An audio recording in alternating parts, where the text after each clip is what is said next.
Resident Evil has an irreplaceable place in the history of video games as a medium, and as the years have gone by, its legacy has only become more and more unshakable.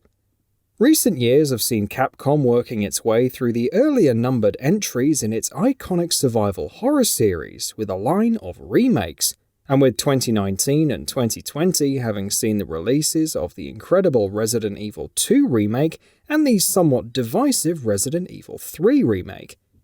Here in this comprehensive feature, we're going to take a look at the story of the Resident Evil franchise.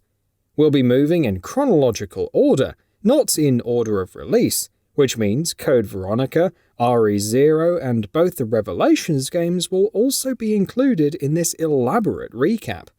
However, please note that we won't be talking about the fourth game, since we don't want to spoil it for someone who'll be playing the upcoming remake. Besides that, we've included everything that's important to the series.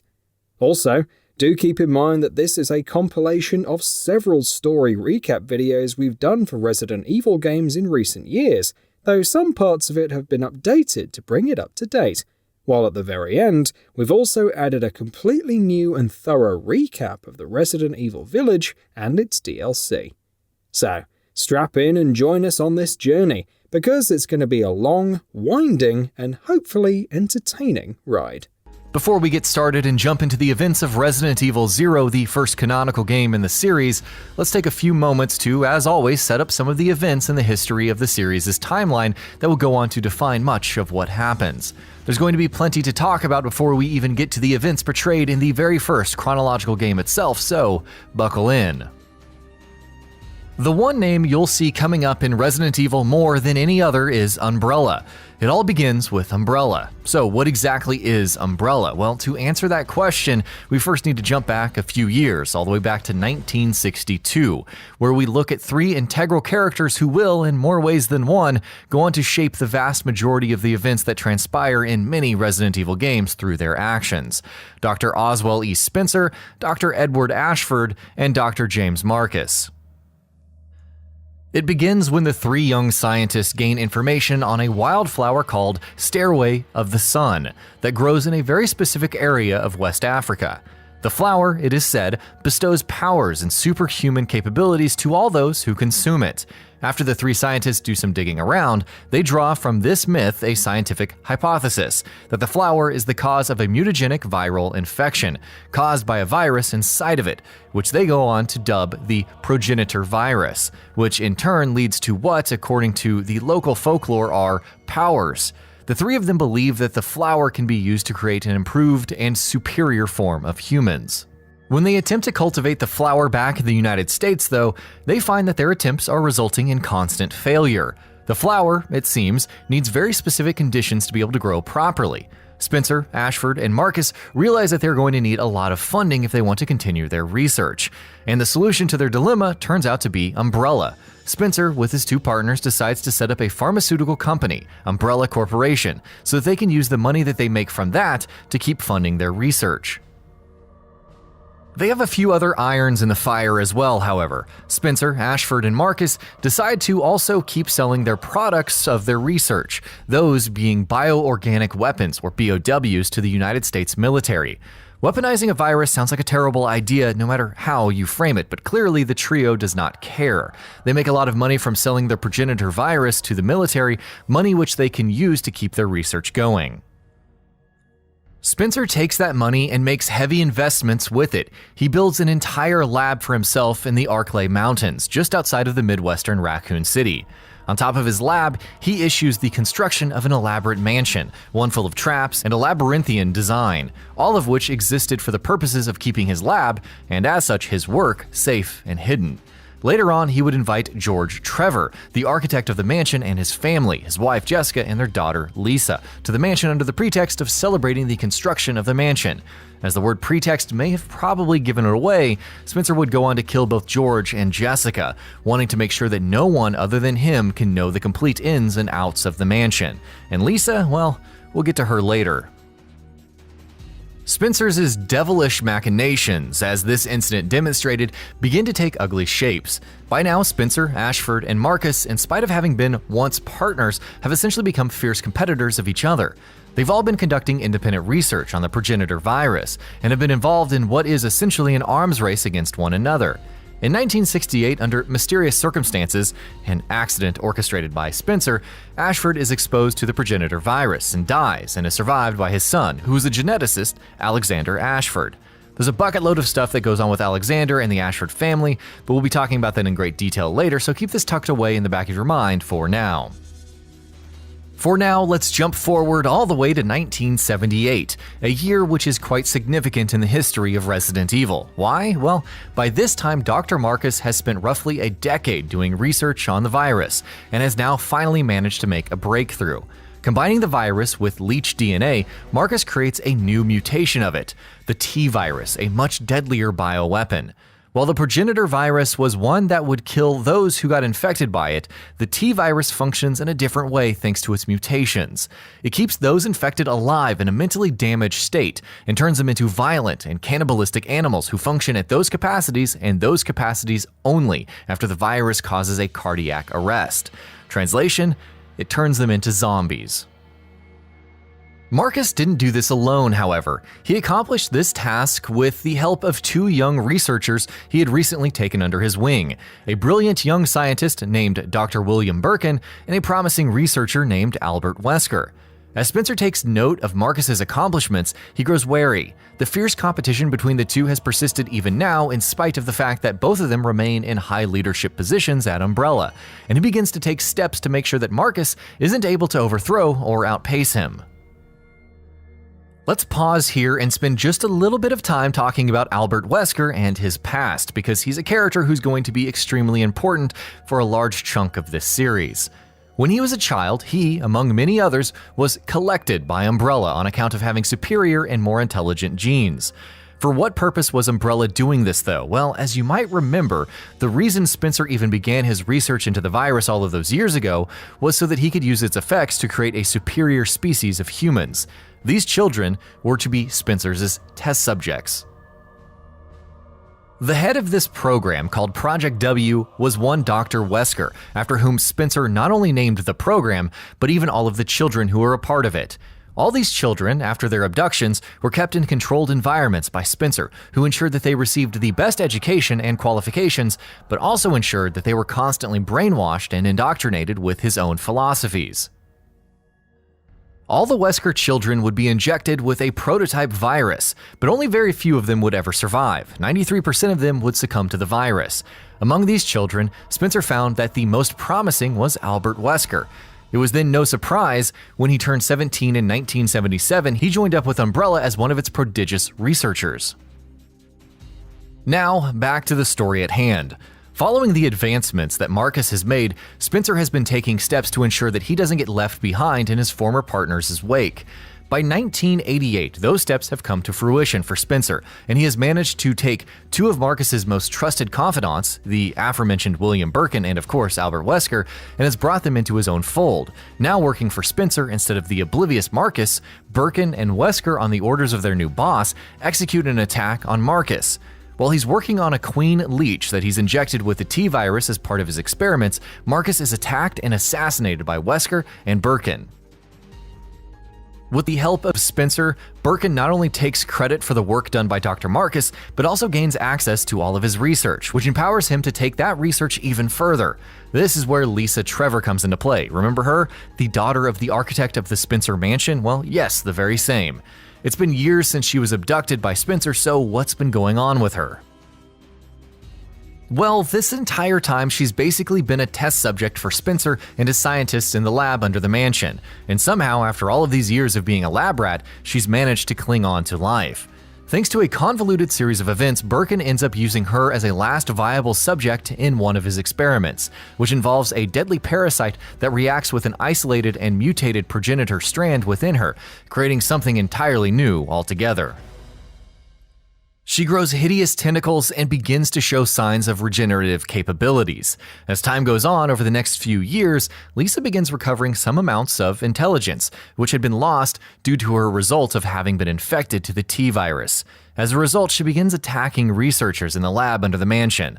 By the time she has killed her third researcher, Umbrella decides that she's too dangerous and executes her. But don't worry, she'll be back, just not right now. Going back to the moment that she is experimented on by Birkin though, the mutated strain of the progenitor virus within her is quickly identified as the cause. The virus, unlike the T-virus, bestows regenerative capabilities to those who are infected with it and can essentially make them biologically immortal. Birkin gives it the name G-Virus, and when Spencer catches wind of his accomplishments and what the virus is capable of, he decides to invest heavily in Birkin to allow him to keep his research going.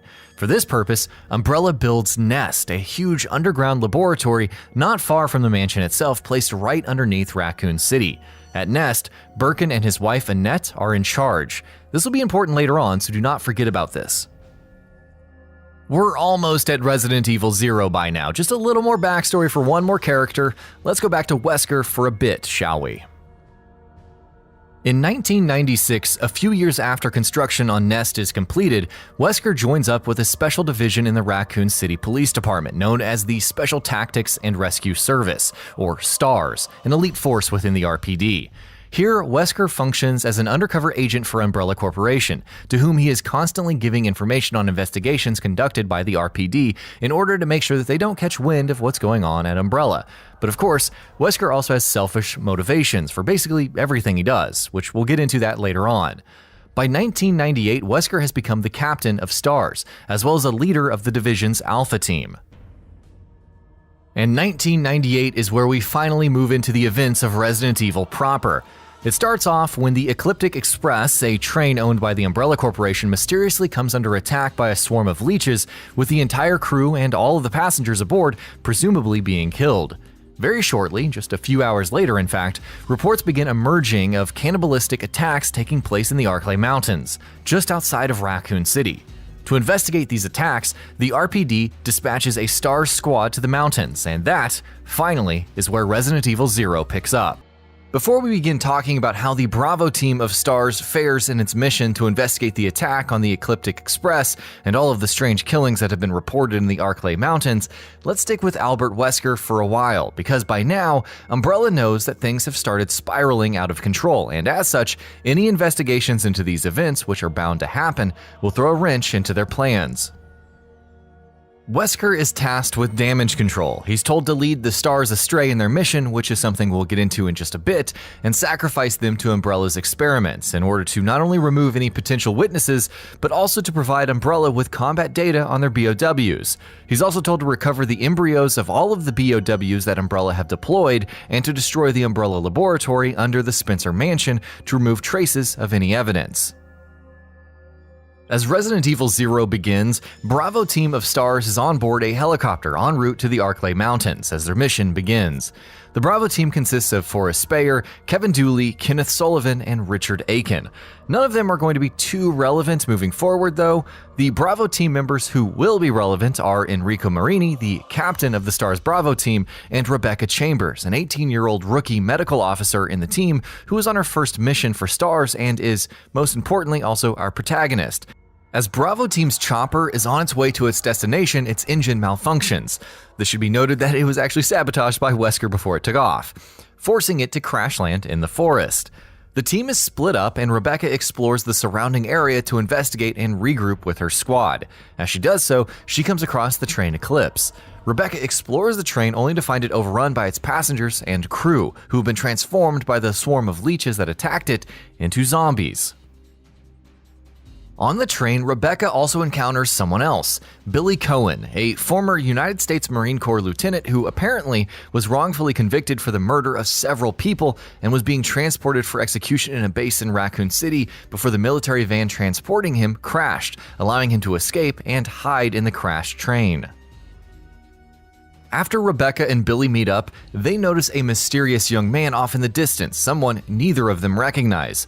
Before any of them can make their way to him, the train, with two of them still on board, begins to move again. How? Well, unbeknownst to Rebecca and Billy, two members of the Umbrella Security Services, or USS, an elite security wing of the corporation, had been ordered by Wesker and Birkin to retake control of the train and destroy it, and with it, any evidence on board.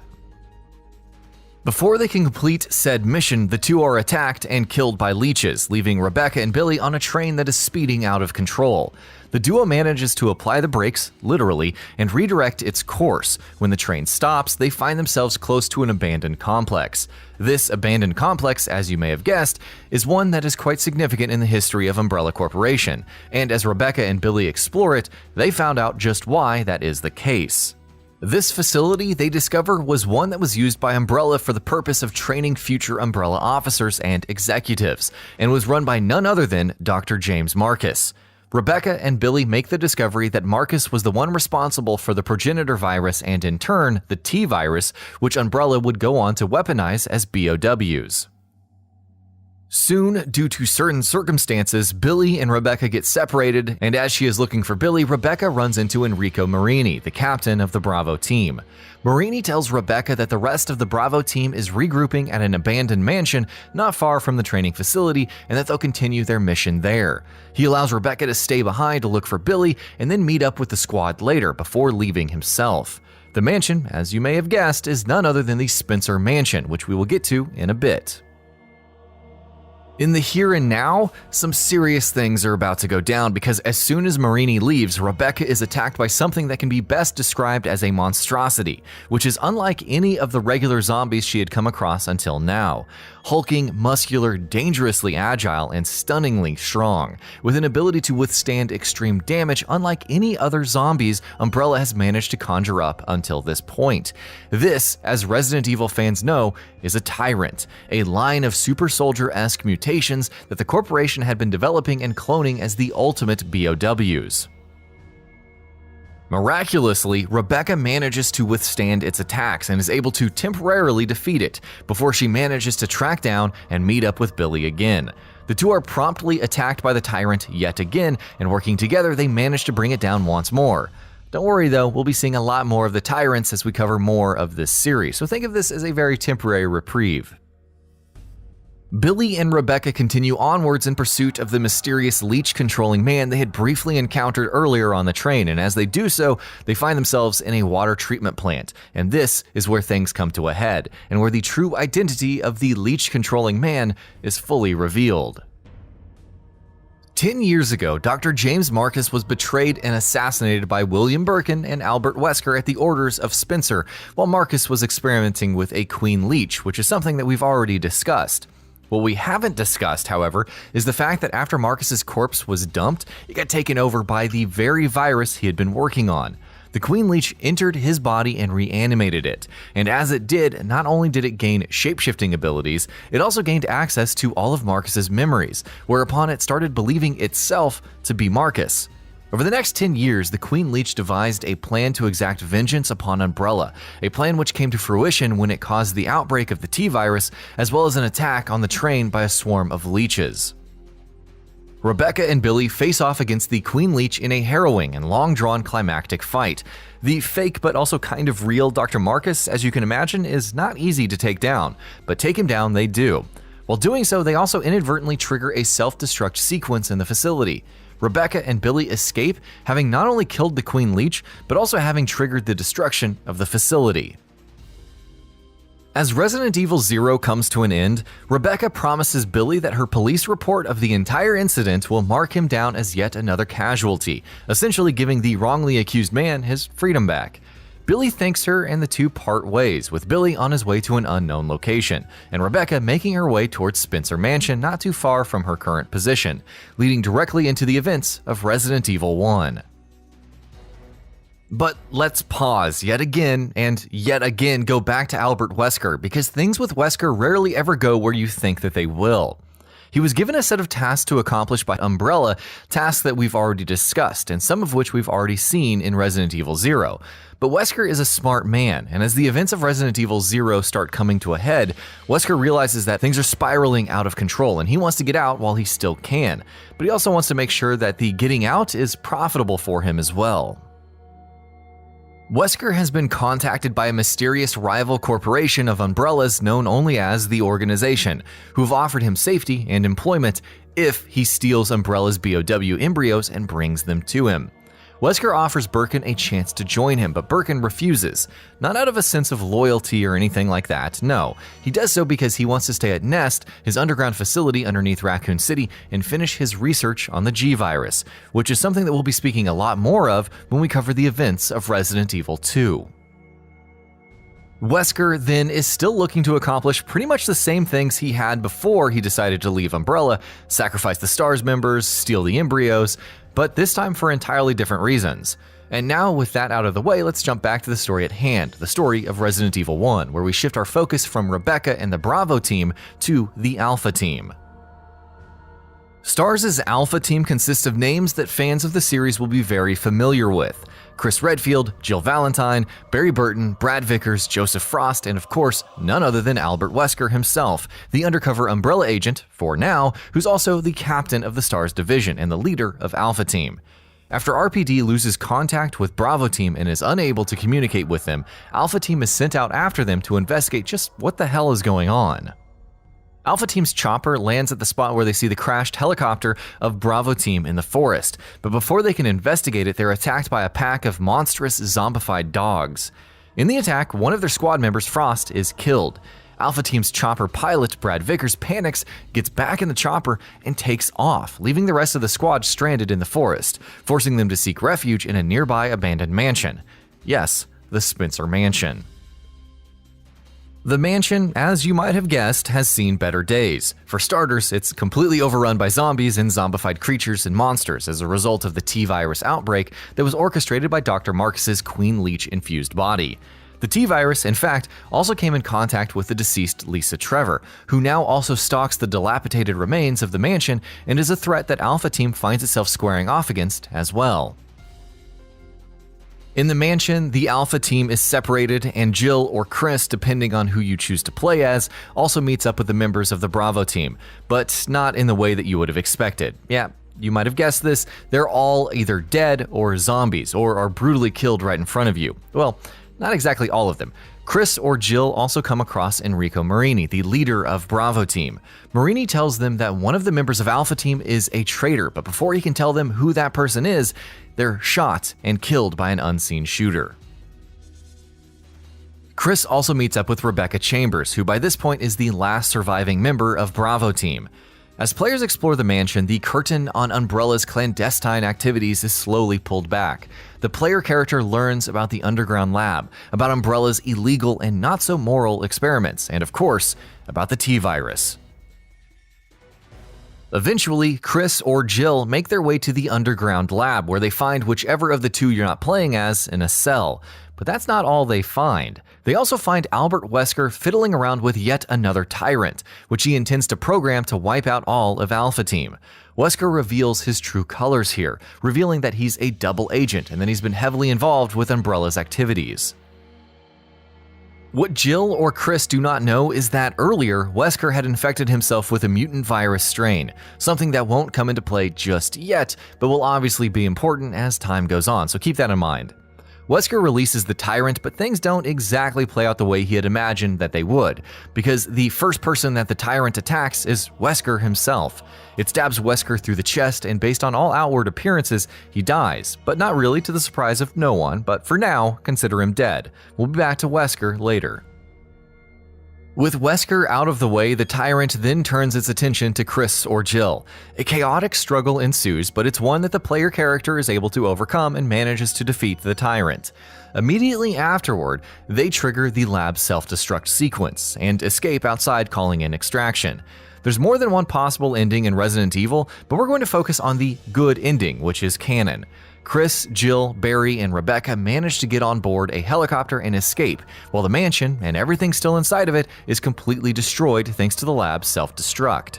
Things have never really been on track when you look at the bigger picture ever since the 3 founders of Umbrella got their hands on the flower that gave birth to the progenitor virus. But while till now their exploits have only had relatively small-scale effects in the outskirts of Raccoon City, the events of Resident Evil 2 are when things really start getting out of hand on a larger scale. But before we get into the immediate events of Resident Evil 2, it's important to take a look at some very important things that happened beforehand, after the events of the first Resident Evil. These events revolve around a single character that we've spoken of quite a bit up until now, but whose actions will go on to spell dire consequences for an entire city. That man, of course, is William Birkin. As you might remember, when Wesker made Birkin the offer to defect from Umbrella and instead join their rival corporation, Birkin turned him down, instead wanting to stay at Nest, the lab beneath Raccoon City that Spencer had funded and built for him, so that he could complete his work on the G-Virus, which up until now had proven to be the most advanced and as such the deadliest rendition of what had originally started out as just an innocent little flower in West Africa. And after the events of Resident Evil 0 and 1, that is where Birkin still remains. Alongside his wife and fellow brilliant scientist Annette Birkin, he leads up Nest as the duo and the people working under them continue to make strides in their research, developing G-Virus further and further, without any regard for the consequences their work might lead to. But once their work has progressed enough, Birkin decides to use it for his own gains. Obviously, he had no loyalty to Umbrella, and only wanted to use the resources they offered to help him complete his work on G. And once that work was close to completion, Birkin contacted the United States military, telling them that he would go rogue and sell the virus to them for a hefty price. The military naturally agrees, seeing huge potential in how they could weaponize the virus. But Umbrella, too, catches wind of Birkin's exploits. They try to shut him down, and when Birkin refuses to allow them access to Nest, the corporation decides to take extreme measures in order to keep their property, the G-Virus, safe in their own hands. What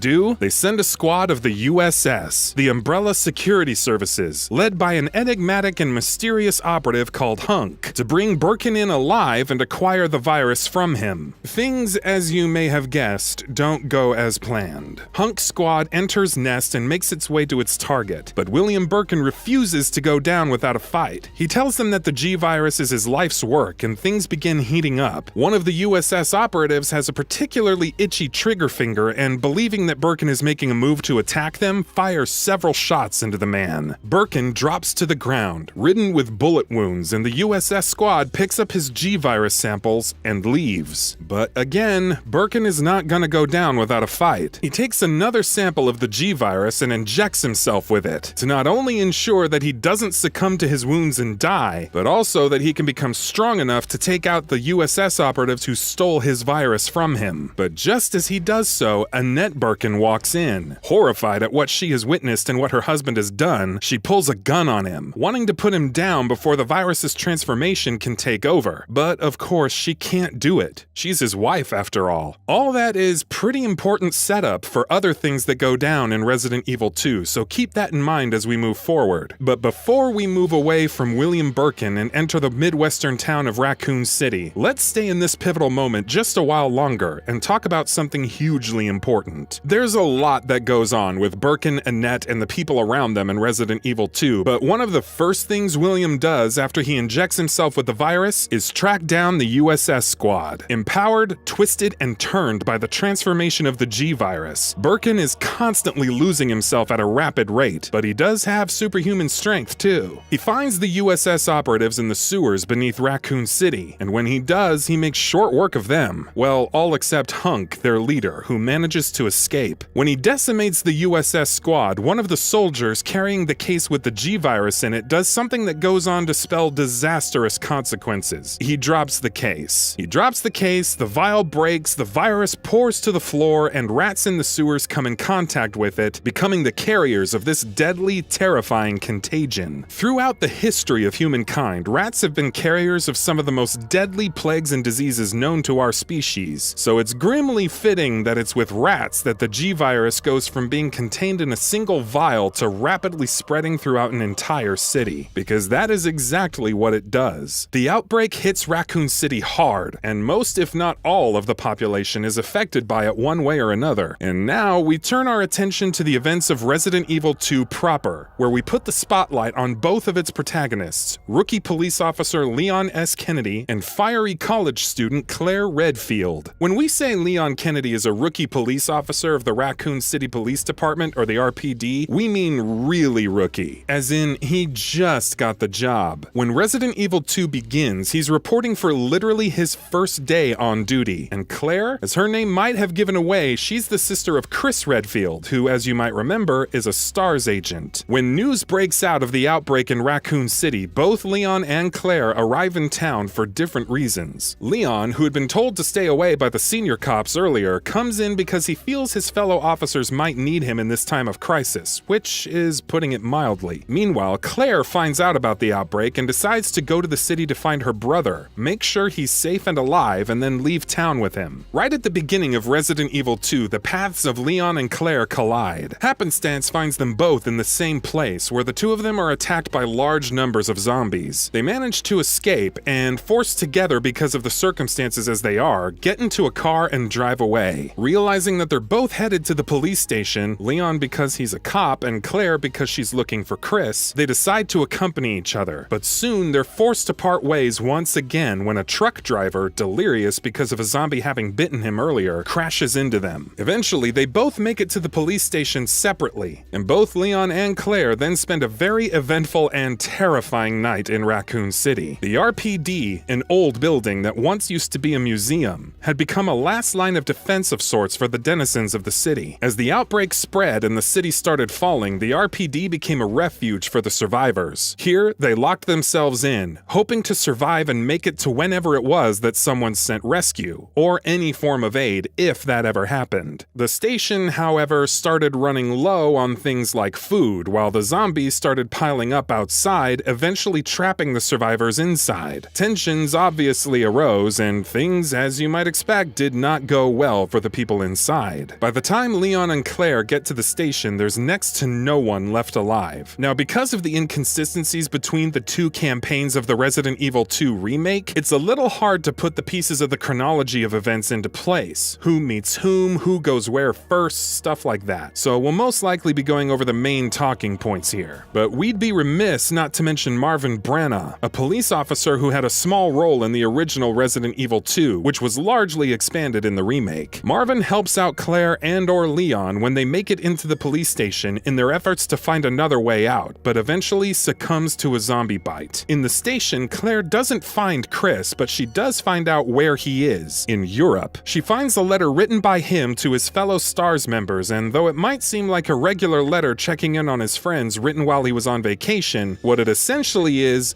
code. Because the real reason Chris is in Europe is that he's been tracking down Umbrella since the events of Resident Evil 1, and has traveled to Europe to dismantle their operations. This will come into play later on, so file this away for now. Some other important details also come to light. For instance, Irons, the chief of Raccoon City's police, isn't exactly the man you'd want leading the city's PD. Why? Because he, as it turns out, has been in Umbrella's pocket. More specifically, he's been in William Birkin's pocket, who's been paying him to enable Umbrella's research and to keep silent about their illegal activities. Irons, in fact, also had a hand in making sure that Umbrella was able to construct nests right underneath Raccoon City quietly. And he does some other stuff too. We'll get to that in just a bit. Because for now, there's some other far more dangerous things walking around RPD, like a tyrant.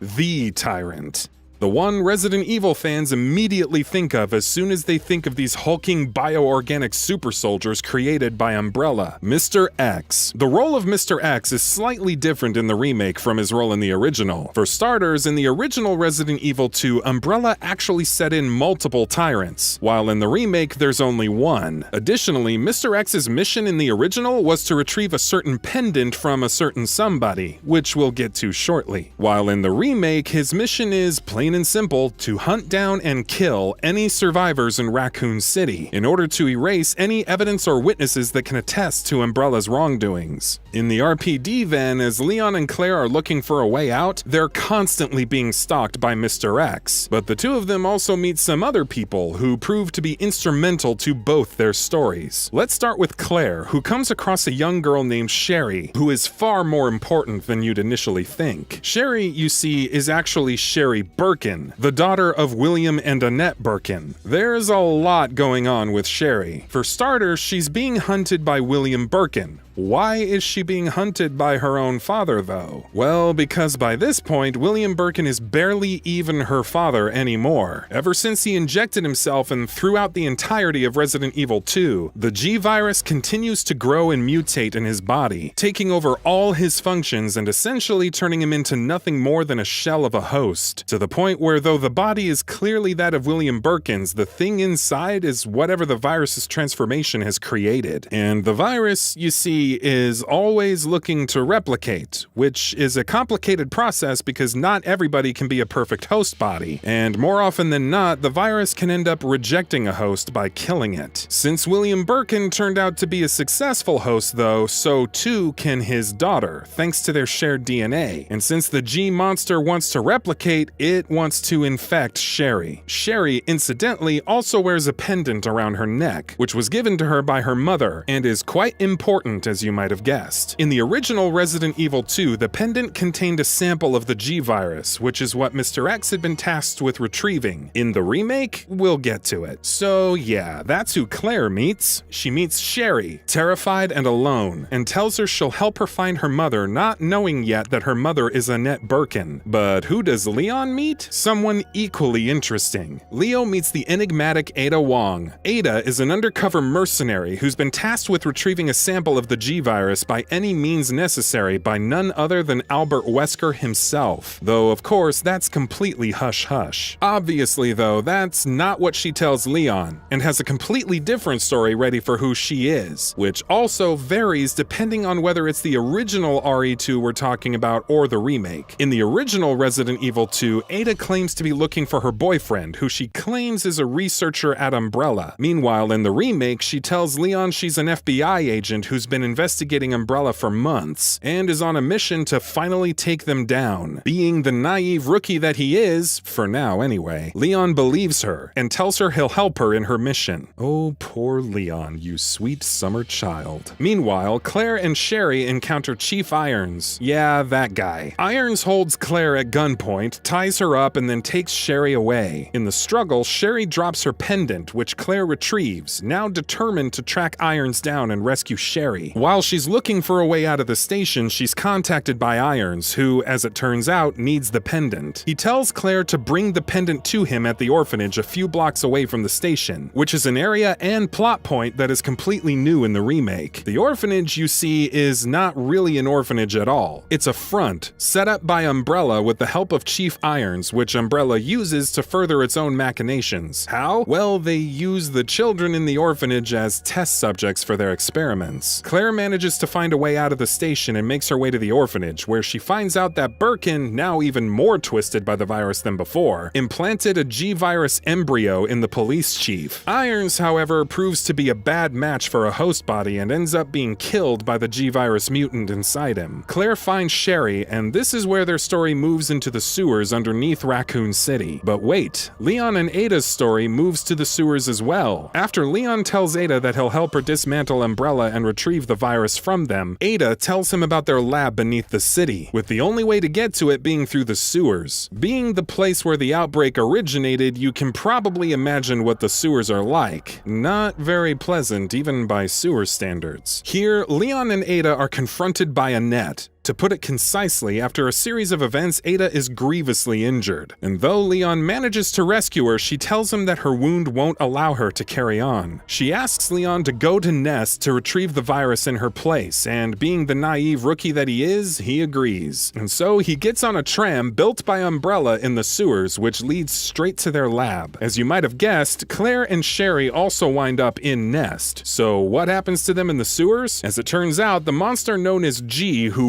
once used to be William Birkin successfully implanted a virus in Sherry, and Sherry is sick, and getting sicker by the minute. Claire also encounters Annette here, and after an argument between the two about how crappy Annette is at parenting, Annette tells her to take Sherry to Nest, where she can find a vaccine for the virus. Sherry's pendant, by the way, is literally a key which can grant access to where the vaccine is kept, in the remake that is. And now we move into the final phase of Resident Evil 2's story, as all major players find themselves in Nest, the birthplace of the deadly G virus. Here, major revelations come to light, before some final confrontations against terrifying monstrosities take place. For starters, Leon finds out thanks to Annette that Ada isn't who she says she is at all, that she's actually a mercenary who's been paid by one of Umbrella's rivals to steal the G virus. Leon manages to recover a sample of the virus, but as soon as he does, the lab's security protocols kick in. And you know what that means. A self-destruct sequence is initiated. In the midst of explosions that are causing the lab to literally fall apart, Leon confronts Ada, asking her if what Annette told him is true. In response, Ada simply pulls a gun on him, telling him to hand over the virus. Leon, ever the model for doing what's right, refuses to do so, telling Ada that she's gonna have to kill him if she wants the virus. But of course, Ada doesn't do it. Before anyone else can make another move, a shot rings out, burying itself straight into Ada, shot by Annette Birkin in the background, who only wants for the virus which she helped create to not fall into the wrong hands. Believing Ada to be dead, though of course she isn't really dead, Leon makes his way out of the lab even as it crumbles around him. But of course he has one final obstacle to face: Mr. X, who by now has transformed and mutated into a super tyrant. After a grueling fight, Leon is finally able to kill the unkillable, and Mr. X, who has refused to die no matter what you throw at him, finally dies. In the remake, Mr. X dies in both campaigns, and dies in different ways, but since his fight against Leon as the super tyrant is what is shown in the original, let's just go with that. At the same time, Claire explores Nest as she looks for a cure to heal Sherry, and ultimately recovers it, but she faces her own hurdles as well. She is attacked by G, aka Birkin, who is now a full-blown monstrosity, with barely any hints left of the human he used to be. Claire, too, is involved in a heated and deadly fight of her own, and with the help of Annette, she succeeds in finally killing Birkin. Before dying, though, he's able to deliver a deadly blow to his wife, and the wound she incurs soon ends up killing her, though in the remake, she does get a final moment of goodbye with her daughter right as Claire gives her the vaccine and cures her. Both Leon and Claire meet up at last, finding a train that proves to be the only way out of the lab. And a way out is what they need desperately, considering the fact that the lab is moments away from being destroyed, and burying them alive in its ruins. But of course it's not over yet. As Leon, Claire, and Sherry get aboard the train, they face one final challenge. William Birkin ain't dead yet. The monster known as G has now fully taken over, spreading outward with hideous growths to turn into absolute nightmare fuel, large enough to devour the train they're on whole. Leon or Claire, depending on the order you played the campaign in, face off against G one final time, and are able to finally, once and for all, for real this time I promise, kill it. Leon, Claire, and Sherry make it out, finally, ending their night of terrors in Raccoon City, having become determined to look for the people responsible and make sure that Umbrella's machinations are brought to an end. These events, as you may have guessed, lead directly into Code Veronica. Before jumping into the events of Code Veronica, though, we're going to talk about the events of Resident Evil 3, which roughly runs concurrent to the events of RE2, though some parts of the story happen immediately before and after RE2's events. For this specific section, we're going to focus on the story told in the original Resident Evil 3, rather than the remake. The larger beats in both games remain the same, as do characters' fates for the most part. But though the stories of both versions of the game ultimately arrive at the same endpoint, how we get there differs a little bit across both versions. Also, we've used Resident Evil 3 remake footage wherever applicable. As Resident Evil 3 begins, Raccoon City is caught in the grips of the outbreak, with every corner of the city teeming with zombified monstrosities. Under such dire circumstances, Jill realizes that her only chance at survival is to escape the city altogether. She sets out for the RPD, making her way across the streets of the city while fighting off or avoiding the zombies that lie in her path. On her way to the police station, she comes across someone you might remember, fellow STARS officer Brad Vickers, the chopper pilot, who, as you might remember at the beginning of the first game, flew away in panic, leaving his fellow STARS members stranded in the Arklay Mountains. As Jill and Brad make their way to the RPD, right outside the police station's gates, they're stopped by something immensely terrifying. If you thought Mr. X was a monstrosity, wait till you get a load of this guy. Nemesis is, on paper, also a tyrant, but it's far more terrifying than any other tyrant bioweapon Umbrella has ever cooked up. Vastly more intelligent than any other BOW, with far superior strength and dexterity, Nemesis is more than just a formidable foe. And what's its purpose? It's an experimental weapon designed by Umbrella, of course, with its mission being to track down and kill all members of the RPD's STARS unit, who were witnesses to Umbrella's devious shenanigans. And as soon as it makes its appearance, Nemesis gets to work on its mission. With a single brutal blow, it impales Brad with a massive spike appendage, killing him swiftly but painfully. Completely taken aback and rightly scared out of her wits, Jill makes a run for it and enters the RPD, though the game does give the player a choice to fight Nemesis there and then.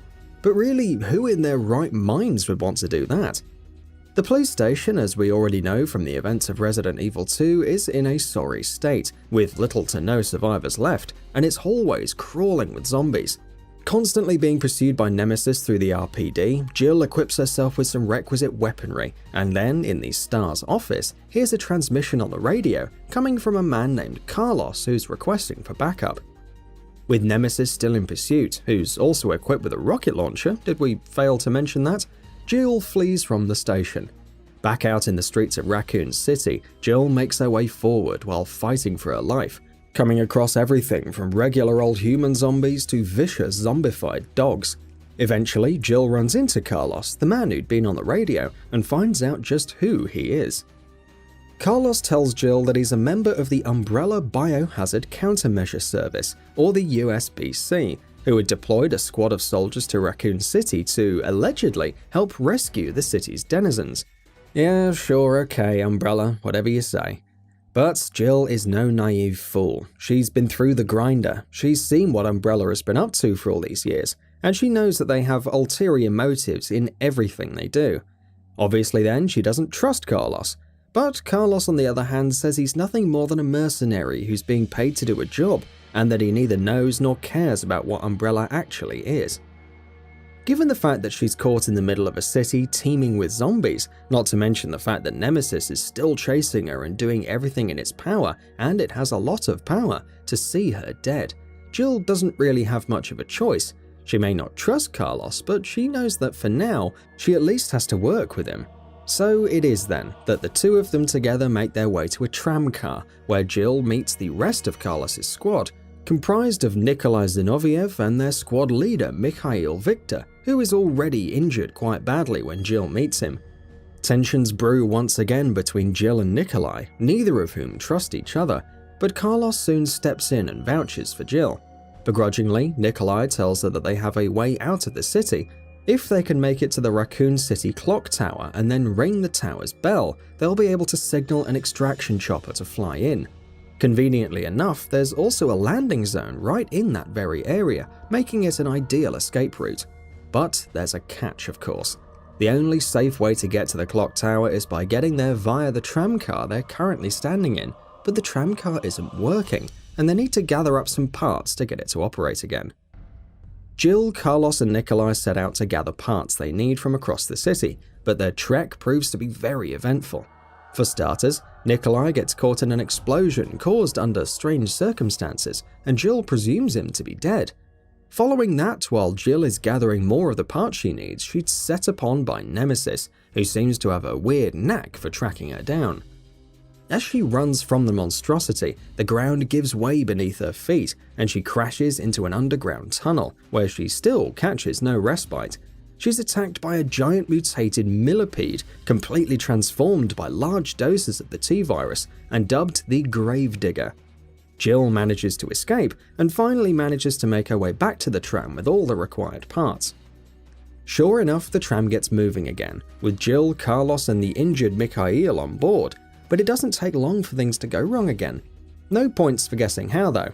Yep, Nemesis breaks into the tram. Heroically, Mikhail makes his stand against Nemesis, fighting against the BOW.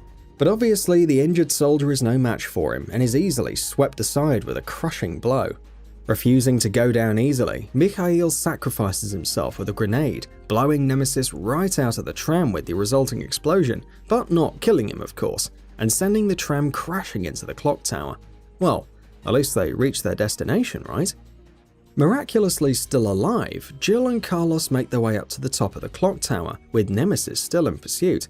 They are able to reach the top safely though, where Jill rings the tower's bell, and sure enough, the extraction chopper is soon spotted flying in their direction.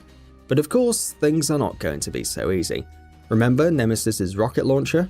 It pulls it out and fires a rocket straight at the chopper, which is caught in a devastating explosion and is completely destroyed. With the chopper destroyed, Nemesis then moves on to Jill, his actual target. Well, one of them anyway.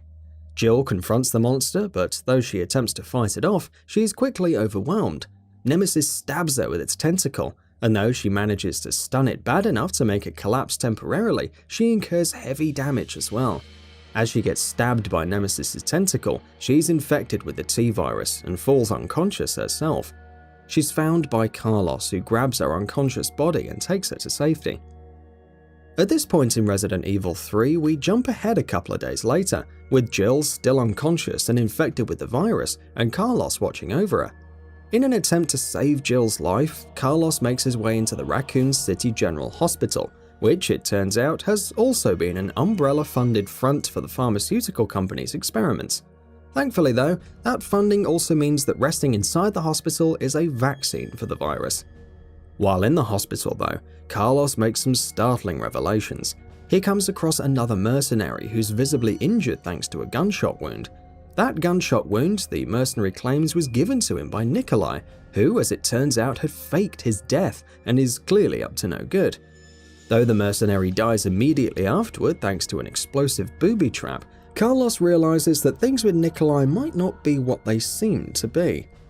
Right now, however, Carlos has to press on with the task at hand. After many trials and tribulations, Carlos manages to get his hands on some of the cure, and though the hospital itself is completely destroyed due to a string of unfortunate events, also destroying all the remaining vaccine alongside it, Carlos is able to make his way back to Jill, inject her with the vaccine in his position, and restore her back to health. As soon as Jill regains consciousness, Carlos tells her that Nikolai is still alive. He tells her that there's something he needs to take care of, before telling her that he'll meet back up with her later, and then setting off on his own. But you can probably guess what happens next. It doesn't take long for Jill to be ambushed by Nemesis, who's much more mutated now, and as such, more powerful and durable yet again. She manages to make her escape and finds herself cutting through the Raccoon Park, where things begin to come to a head. Here, Jill encounters Nikolai, who reveals the full extent of his plans. Sent in as part of a group called the Supervisors, Nikolai's mission was to observe the combat effects of all the infected in Raccoon City, as well as BOWs sent into the city by Umbrella. As Nikolai is revealing what his true plans were, the ground begins to shake. Nikolai, who knows what the tremors mean, flees, while the ground once again caves in beneath Jill's feet. You can probably guess what happens next. Jill is confronted by the giant mutated millipede, the one known as Gravedigger.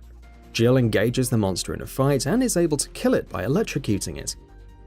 Soon Jill meets Carlos again, who explains some vital things. For starters, it's revealed that the US government is planning on launching a nuke on Raccoon City to eradicate any traces of the virus and stop the infection from spreading further, and they're doing it very soon, which means that Jill and Carlos don't have long to escape. Thankfully, Carlos also tells Jill that he knows of a chopper in the vicinity, which they can use to make their escape. The conclusion of Resident Evil 3 is a harrowing one, which sees Jill squaring off against not only Nikolai, but also Nemesis, who has continued to mutate and transform into an even deadlier form. There are multiple ways things can turn out in the game's ending, but one way or another, Jill manages to stop or kill Nikolai, while also managing to finally kill Nemesis and put an end to his incessant terrors.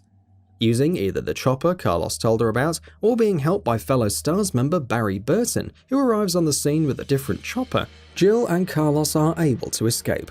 While they do so, a nuclear missile strikes Raccoon City, completely vaporizing the city and destroying everything inside of it, which of course also includes any evidence of Umbrella's wrongdoings. And just as Leon and Claire had done at the end of Resident Evil 2, just as Chris had decided to do before going off to Europe, Jill vows to do whatever it takes to dismantle Umbrella and bring the organization down. With Resident Evil Code Veronica, we move away from a lot of familiar stuff. We move away from the location of Raccoon City completely, which makes sense since Raccoon City got blown to smithereens. We also move a bit into the realm of the outlandish.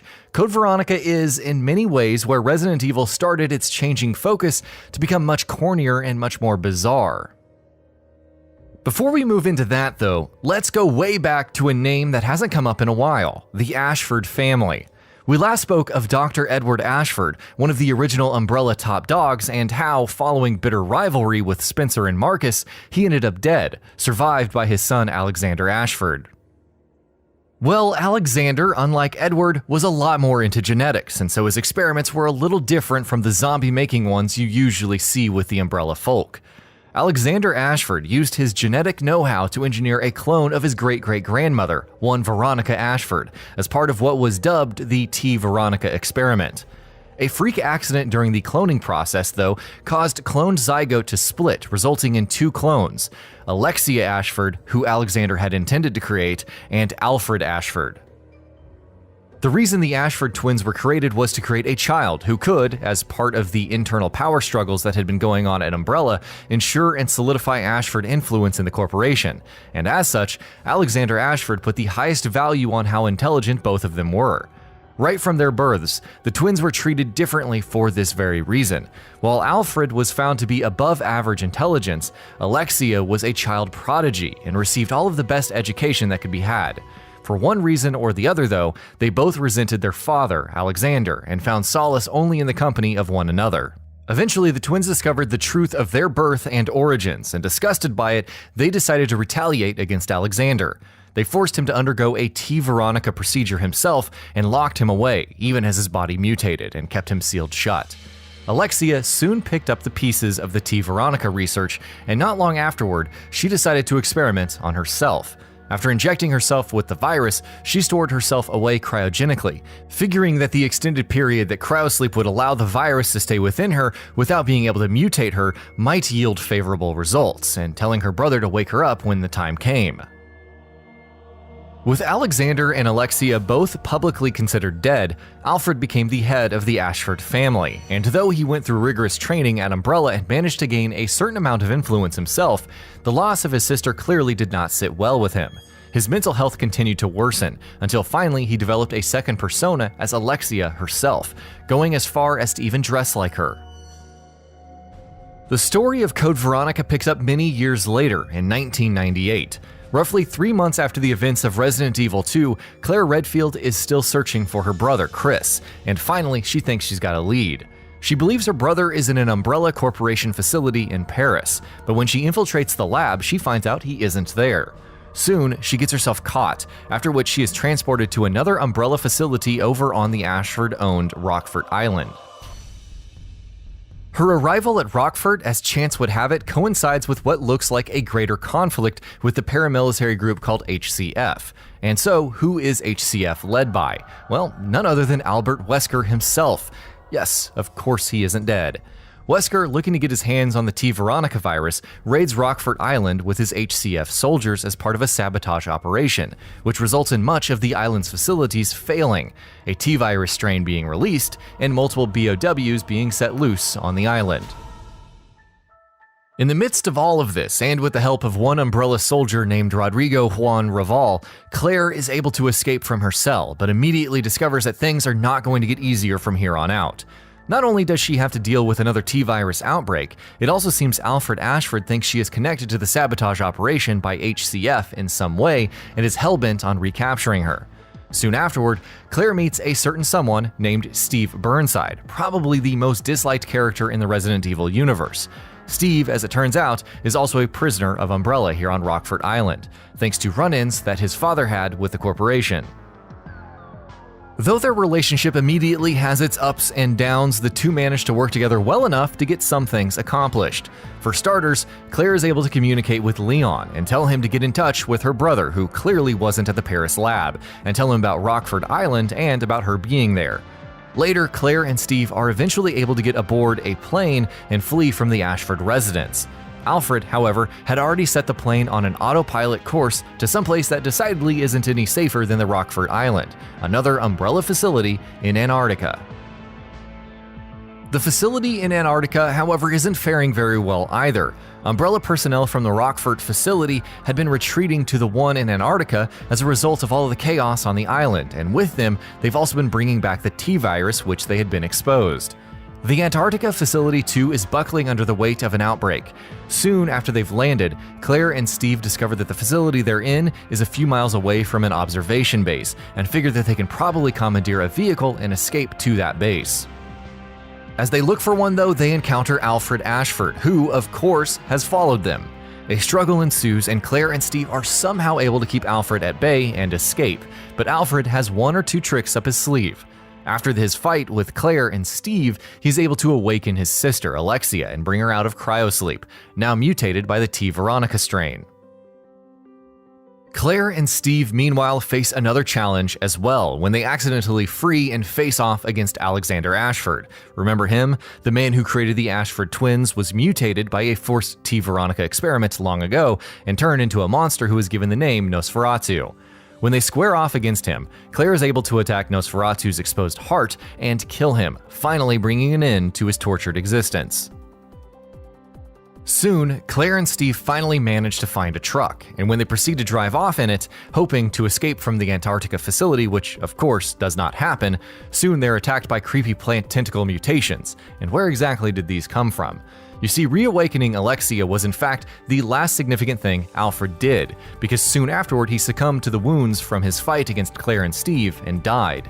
Furious about her brother's death, Alexia uses her newfound abilities thanks to her successful mutation and uses the aforementioned plant tentacle things to destroy the truck that Claire and Steve are escaping in. Immediately afterward, the two of them are dragged away back to the base as Alexia's prisoners. Let's pause here for just a moment and move the spotlight away from Claire for just a bit, because she's not the only leading playable character in Resident Evil Code Veronica. Just as crucial to the story and how it plays out is her brother. Claire's message to Chris through Leon is successfully delivered, and immediately upon learning of his sister's whereabouts, he heads to Rockfort Island to rescue her. When Chris gets to the island though, he doesn't find his sister. No, instead he ends up coming face to face once again with Albert Wesker.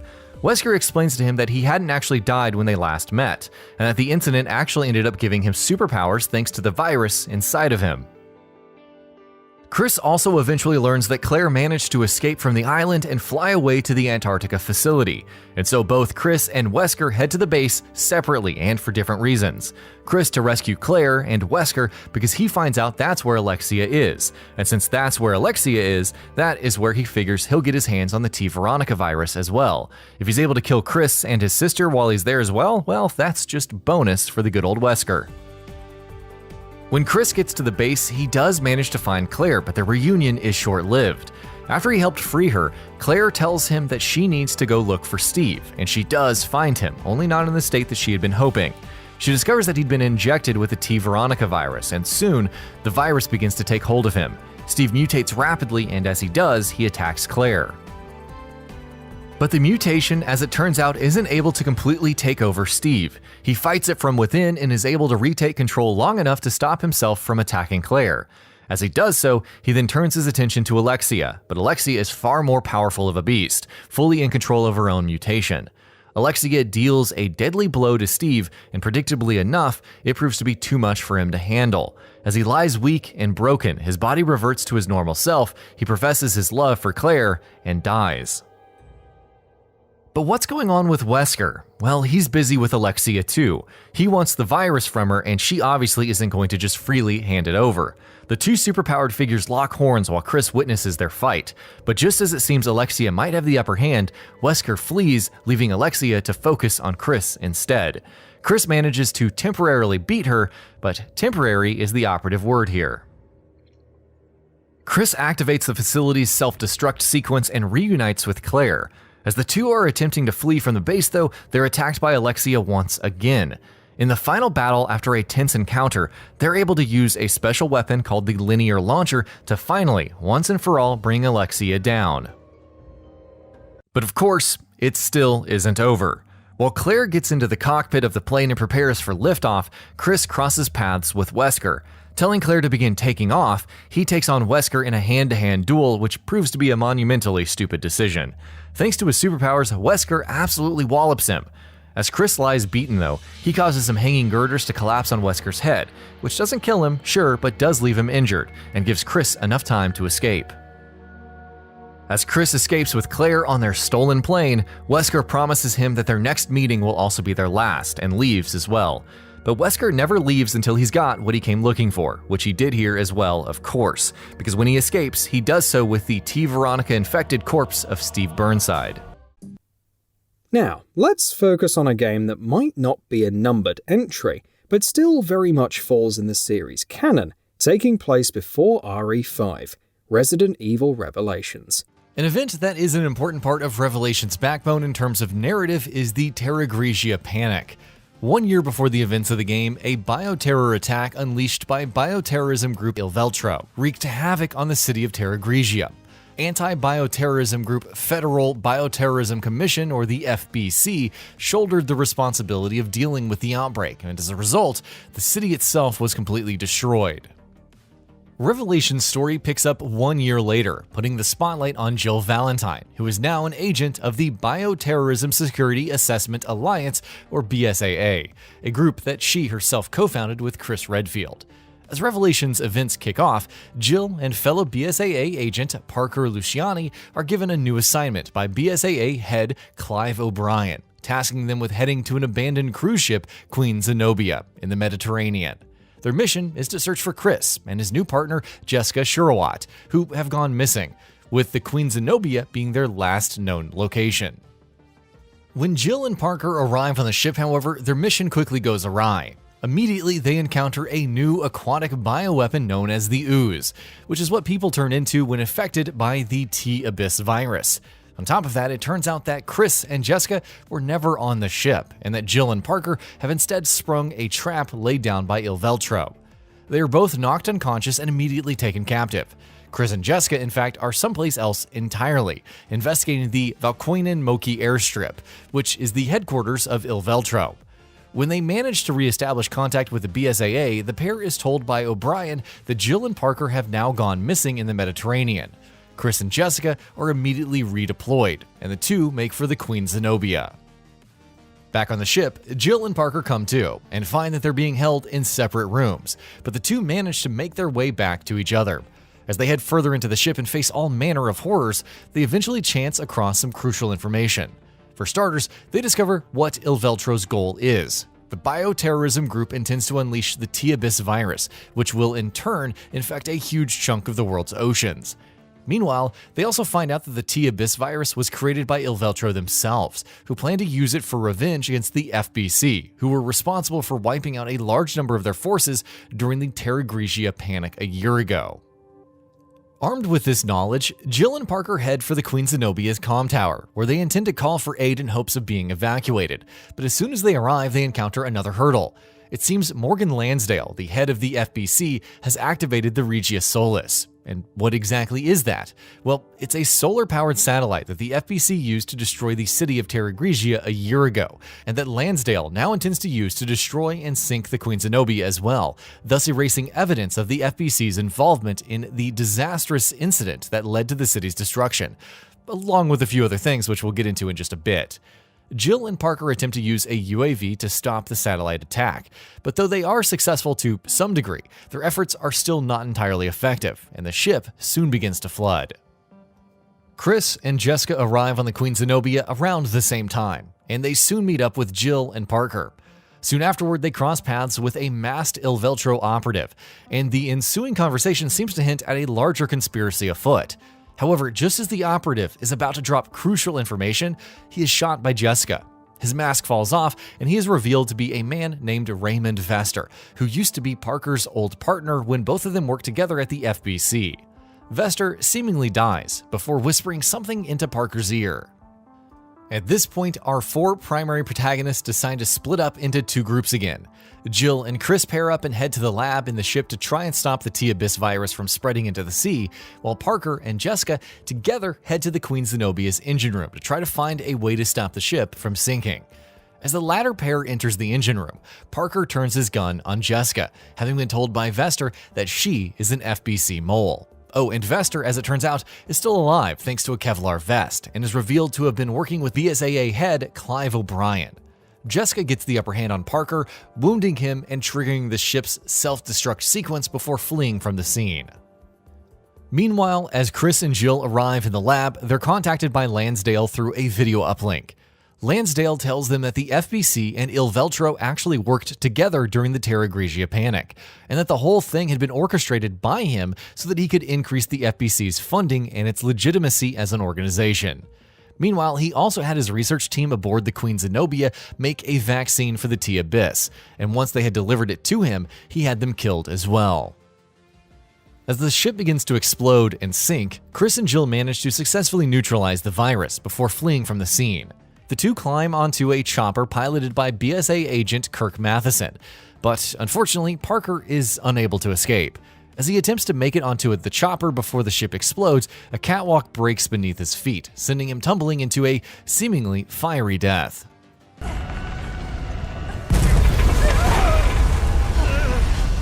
Damn it! Just not my night.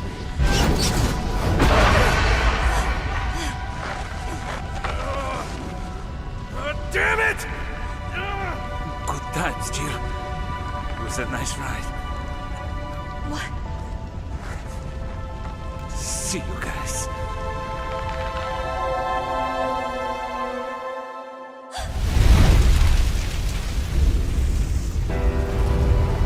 As Chris and Jill are escaping, they're contacted by O'Brien, who reveals that the Queen Zenobia mission was orchestrated by him so that he could get his hands on evidence that would incriminate Lansdale.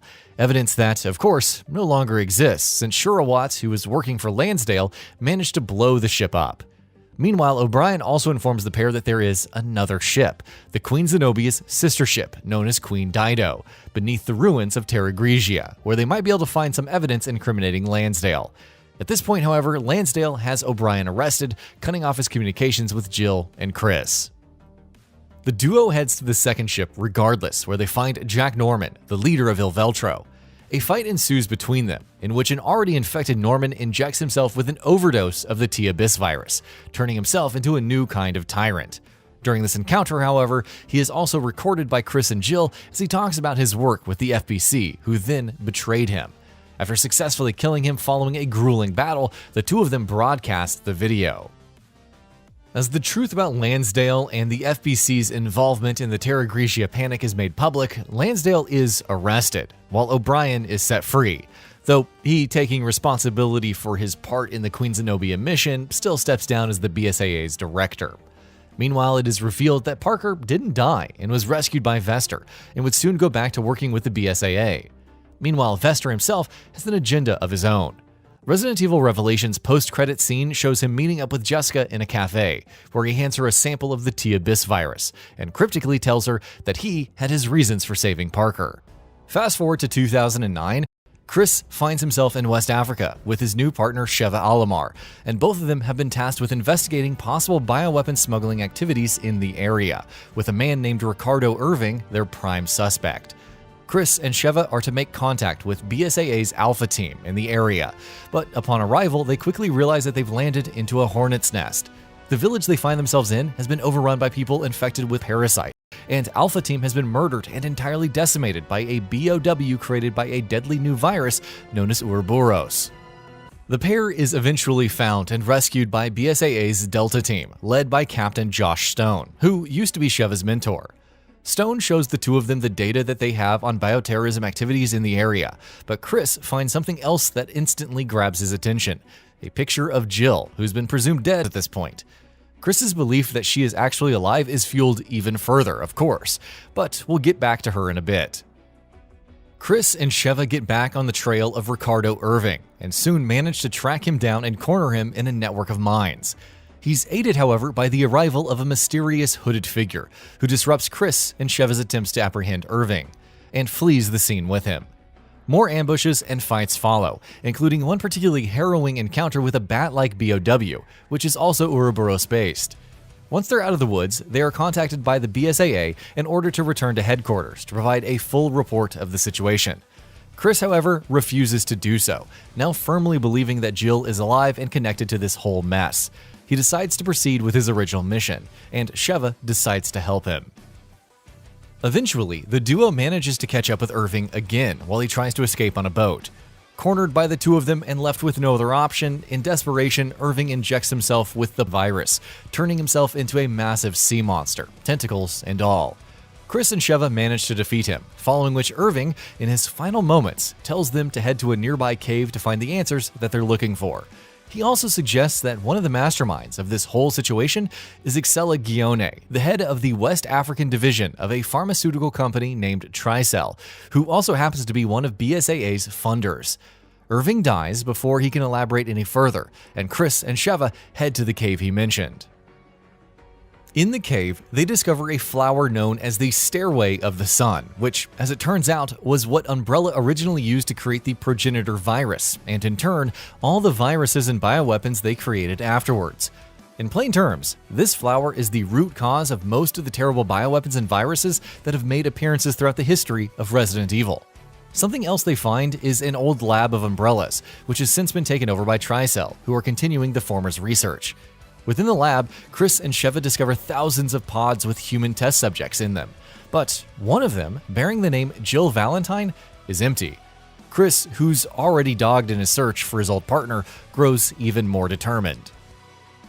More importantly, it's also revealed that Ixela is indeed behind the outbreak of Ouroboros. That said, she isn't the mastermind. And who is the mastermind? Well, of course, it's the man who's always the mastermind. You guessed it, Albert Wesker. No, he still isn't dead. Ixela has been working with Wesker, who plans to unleash Ouroboros upon the entire world using missiles, to create a new and superior breed of humans, and he intends to rule over the chosen few that will manage to survive the impending apocalypse. Yeah, it's a bit much, but that's Wesker for you. Ixela denies knowledge of Jill's survival and tells Chris that she doesn't know where she is. He doesn't believe her, of course, and together with Sheva, sets off in pursuit of her. Making it out of the lab and into a connected underground network of caves, Chris and Sheva come face to face with Wesker, who is accompanied by the mysterious hooded figure who had previously helped Irving escape. It's here that Wesker reveals the hooded figure to be none other than Jill. Brainwashed and mind-controlled by a device strapped to her, she has been an unwilling puppet of his. After hurling insults and humiliating Chris and Sheva with a good old-fashioned beating, he leaves, deciding he has more pressing matters to attend to, but leaves Jill behind. Chris obviously has no desire to fight Jill, but she herself has no control over her actions and proceeds to ferociously attack him and Sheva. The pair take her on in a tense fight and eventually manage to subdue her, following which they quickly remove the mind control device strapped to her. Slowly, and finally coming to her senses, Jill urges Chris and Sheva to not waste any more time and go after Wesker and Ixela, promising Chris that she'll be fine. Chris is reluctant to leave her alone, but ultimately relents. Wesker and Ixela have boarded one of the ships belonging to the former, and Chris and Sheva manage to hop aboard as well. Not long afterward, they catch up with Ixela once more, and though she manages to slip through their fingers and escape once again, she does end up dropping vials of an unknown serum to the ground in her haste. Sheva smartly scoops them up and keeps them. We'll get back to these in just a minute. And she and Chris resume their search for Ixela and Wesker. As they're fighting their way through the tanker, however, Wesker does, well, what he always does. He betrays Ixela, infecting her with Ouroboros, and declares that she was never more than a pawn in his grand scheme.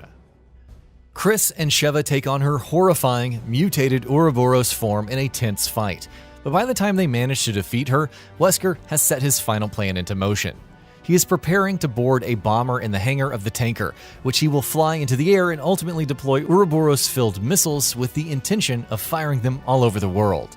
As Chris and Sheva hurry after him, Chris receives a call from Jill, who tells him that Wesker needs regular doses of a progenitor-based serum to keep the virus in him stable, which in turn allows him to retain his superhuman strength and speed. And yes, the serum she is talking about is the same one that Excella dropped, and that is now in Sheva's possession. Interestingly enough, Jill also tells them that an overdose of the same serum would kill Wesker. Turns out being a slave to Wesker's will has its advantages after all, because that information is going to be crucial in a bit. Chris and Sheva arrive at the hangar and take Wesker on.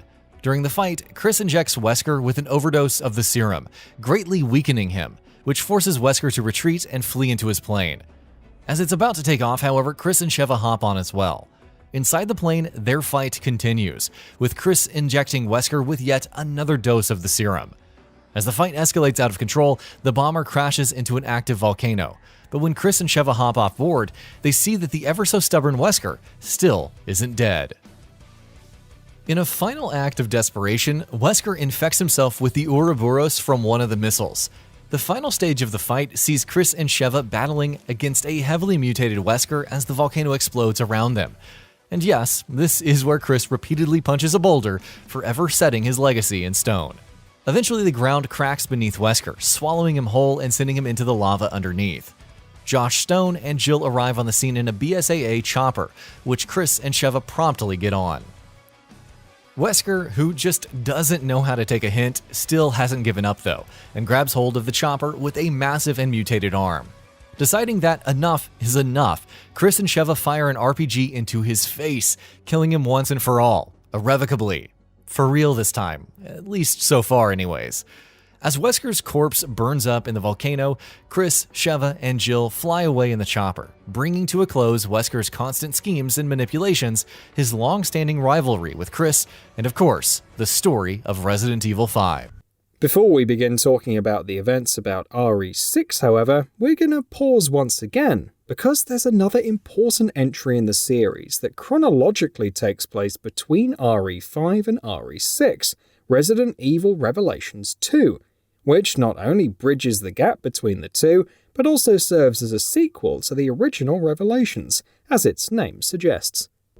Resident Evil Revelations 2 features two separate storylines. One focuses on Claire Redfield, and the other, set 6 months after Claire's story, features Barry Burton. As the game begins, we find that Claire is a senior member of the anti-bioterrorism organization known as the TerraSave, and that her new partner is none other than Moira Burton, the older daughter of Barry. Moira, as we learn later on in the game, has a crippling fear of guns due to an accident in her childhood when she and her sister Polly managed to get their hands on one of her father's guns, resulting in Moira actually shooting her sister.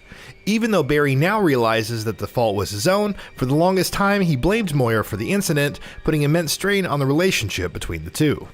Revelations 2's opening scenes show Claire and Moira at a gathering for the TerraSave members, but the event is cut short in predictably disastrous fashion when a group of masked soldiers attacks them, knocking them out and taking them captive. When Claire and Moira wake up, they find themselves inside of a ramshackle prison that is overrun by creatures known as the Afflicted, who used to be humans but have mutated heavily due to torturous experiments, which we'll get to in a bit.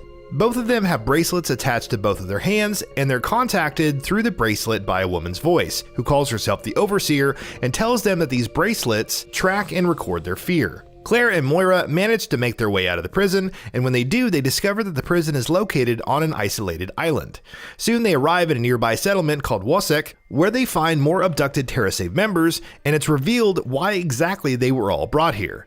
The Overseer contacts them again, telling them that they're all her new test subjects for a new bioweapon known as the T-Phobos virus, which, as its name suggests, responds to the fear of whoever has been injected with it.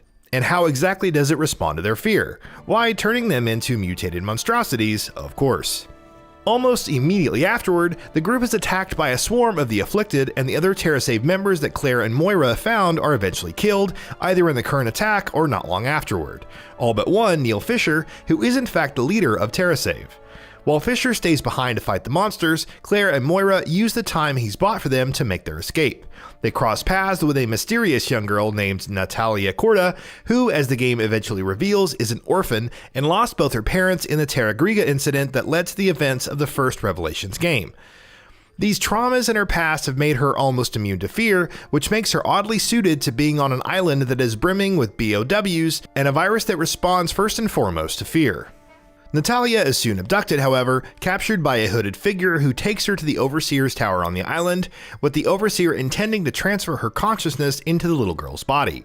Claire and Moira give chase, of course, and after getting past a bunch of dangerous traps and making their way through a deadly network of sewers, they arrive at their destination where they make some startling revelations. The Overseer, as it turns out, is a woman named Alex Wesker, the so-called sister of Albert Wesker himself, and was one of the children that were part of Umbrella's Project Wesker eugenics program. Meanwhile, Neil Fisher, the leader of TerraSave, is a mole of the organization known as the FBC, which was disbanded when its leader, Morgan Lansdale, was arrested when knowledge of his involvement in the Terra Griga incident became public. Fisher has been working with Wesker with a deal in place that will give him a sample of the Ouroboros virus, which in turn he intends to use to restore the FBC. But Alex Wesker does justice to her name. She betrays Fisher, and instead of giving him the Ouroboros sample in exchange for bringing her Natalia, she injects him with it and flees the scene. Fisher turns into a hulking, mutated monstrosity, and Claire and Moira are forced to engage him in a fight, which ends with Moira killing him after finally overcoming her lifelong fear of guns. Once the fight is over, Claire and Moira go after Alex, who tells them that their ultimate goal is to overcome fear. Much to the surprise of the two of them, however, Alex proceeds to shoot herself in the head, seemingly killing herself. The facility that they're in responds to Alex's death by triggering a self-destruct sequence, forcing Claire and Moira to escape. Moira is caught under falling debris during their escape, however, and forces Claire to leave, who jumps into the ocean, leaving Moira behind. Claire wakes up in the hospital where she finds Barry Burton. When questioned about his daughter, Claire informs him that Moira dies, which Barry refuses to believe. No, Moira isn't dead. We'll get to that in a bit. Now we get to the Barry part of the story. Set 6 months after Claire's story, we see Barry heading to the island in search of Moira. Almost as soon as he arrives, however, he finds Natalia, and seeing the little girl all alone, he decides to take her under his wing. Soon afterward, the two of them also discover that Alex Wesker isn't dead after all, surprise, and has instead mutated due to the T-Phobos virus into a hulking monstrosity. Their trek across the island sees them going through many trials and tribulations and facing many dangers, and ends with a confrontation with Alex. In true Wesker fashion, and undergoes a second transformation, turning into something even more hideous and horrifying. At this point, you can get one of two endings in the game. But for obvious reasons, we're only going to talk about the canon one. In the fight that ensues, Barry is incapacitated by Alex, who then grabs Natalia and is moments away from killing her. In the nick of time, Moira, who has been surviving on the island for the past 6 months, arrives, helping Barry and Natalia fight Alex off. The three of them escape from the facility they're fighting in, while Alex, after transforming once again, chases them through the island. Claire arrives on the scene right in time in a helicopter, using a sniper rifle from a distance to fight Alex off while Barry, Moira, and Natalia climb on board. Finally, just as Chris Redfield once used a rocket launcher to conclusively kill a heavily mutated Albert Wesker, so too does Claire fire off an RPG as their chopper flies away to kill the heavily mutated Alex. In the game's epilogue, just as Chris Redfield is preparing to deploy to China to combat the C-virus threat portrayed in Resident Evil 6, Claire visits the Burton residence. Barry has adopted Natalia and intends to raise her as his daughter, though things might not proceed as planned. In the final moments of Resident Evil Revelations 2, it is heavily implied that Alex Wesker succeeded in her plan of transferring her consciousness into Natalia, who it seems is beginning to be overtaken by the resurgent Alex. And now we arrive at Resident Evil 6, unfortunately for all of us. Resident Evil's story may have started out fairly simple and straightforward 2.5 decades ago, but as time has gone on, it's become more and more convoluted. With Resident Evil 6, the series touched never-before-seen heights of ridiculousness and nonsense insanity. Though it tried to raise the stakes higher than ever with a globe-trotting story and 4 separate campaigns focusing on different characters who would often cross paths with each other, it escalated things a bit too much, and the only thing it ended up doing was telling a confusing, muddled tale. Our story begins in December 2012, in a civil war-torn Eastern European state known as Edonia. Jake Muller is a hardened mercenary despite his young age, and makes his living fighting for Edonian rebels. The status quo quickly shifts, however, when a new medicine starts doing the rounds here. Brought by a mysterious woman who claims that the medicine is a nutritional supplement, it turns out after everyone has taken it that it was actually a bioweapon. Everyone is infected and transformed into monsters, but Jake mysteriously remains unaffected. As everyone around him loses their mind and the situation erupts into chaos, Jake is contacted by a young woman who works as an agent for the United States Department of Security Operations, Sherry Birkin, who was once a young, helpless girl who had to be rescued from Raccoon City years ago by Leon S. Kennedy and Claire Redfield, but has now become a trained agent. Sherry tells Jake that the bioweapon that was released in Edonia is called the C-Virus, released by a bioterrorist group calling itself Neo Umbrella, and that curiously enough, Jake seems to be immune to its effects. And since he carries antibodies, he may be the key to the vaccine. Jake agrees to help Sherry make a vaccine, but being a mercenary, doesn't do so until she agrees to make a hefty cash payment to him when the job is done.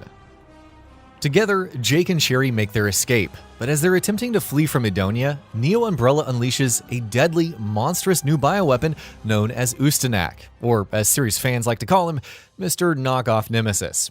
Ustanak, focused solely on finding and killing Jake, pursues him and Sherry as they make their escape, hellbent on stopping them. During the chase, they cross paths with none other than Chris Redfield, and with their help, manage to get away. How the hell did Chris even get here, though? Well, we'll get to that in just a bit. Jake and Sherry manage to find their way into a helicopter, but Ustanak is nothing if not persistent.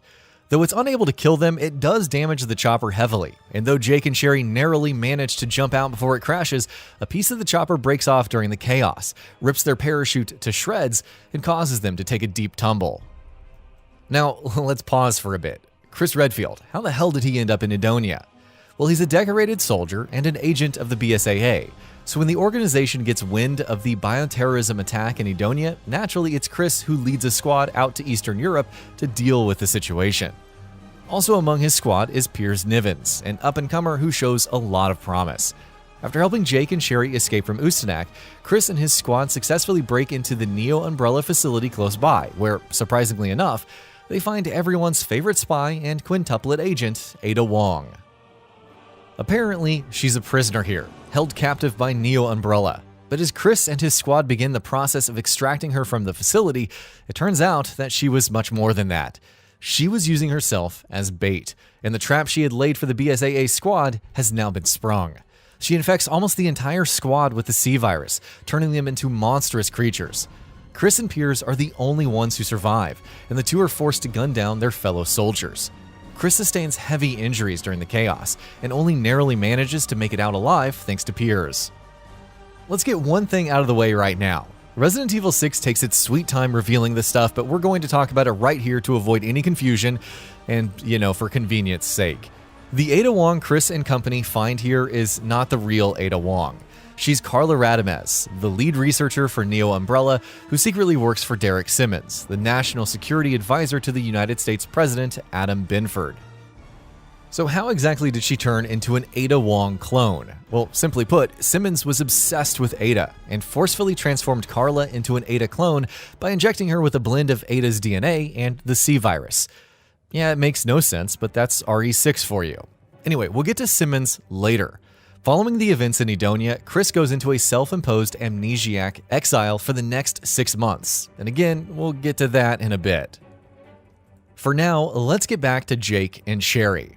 Though Jake managed to escape their crash landing relatively unscathed, Sherry incurred a serious injury. But remember how she was infected with the G-Virus during the events of Resident Evil 2 all those years ago? A virus that, among many other things, gives the person it infects self-healing abilities? Yeah, well, Sherry still carries that virus inside of her, and thanks to that, the injuries she sustained during the crash landing heal by themselves in no time. The two find little time to rest, however. They're attacked once again by C-Virus-infected monsters, while Ustanak also continues to doggedly pursue them. Though they manage to escape narrowly time and again, eventually they are surrounded by Neo Umbrella's forces and caught by Carla Radamez. She informs Jake that he is the illegitimate child of none other than Albert Wesker, which, as it turns out, is how he is immune to the C-Virus. Neo Umbrella takes Jake and Sherry captive, taking them to the organization's facility in Lanxiang, China, where the two of them are subject to experiments for the next 6 months.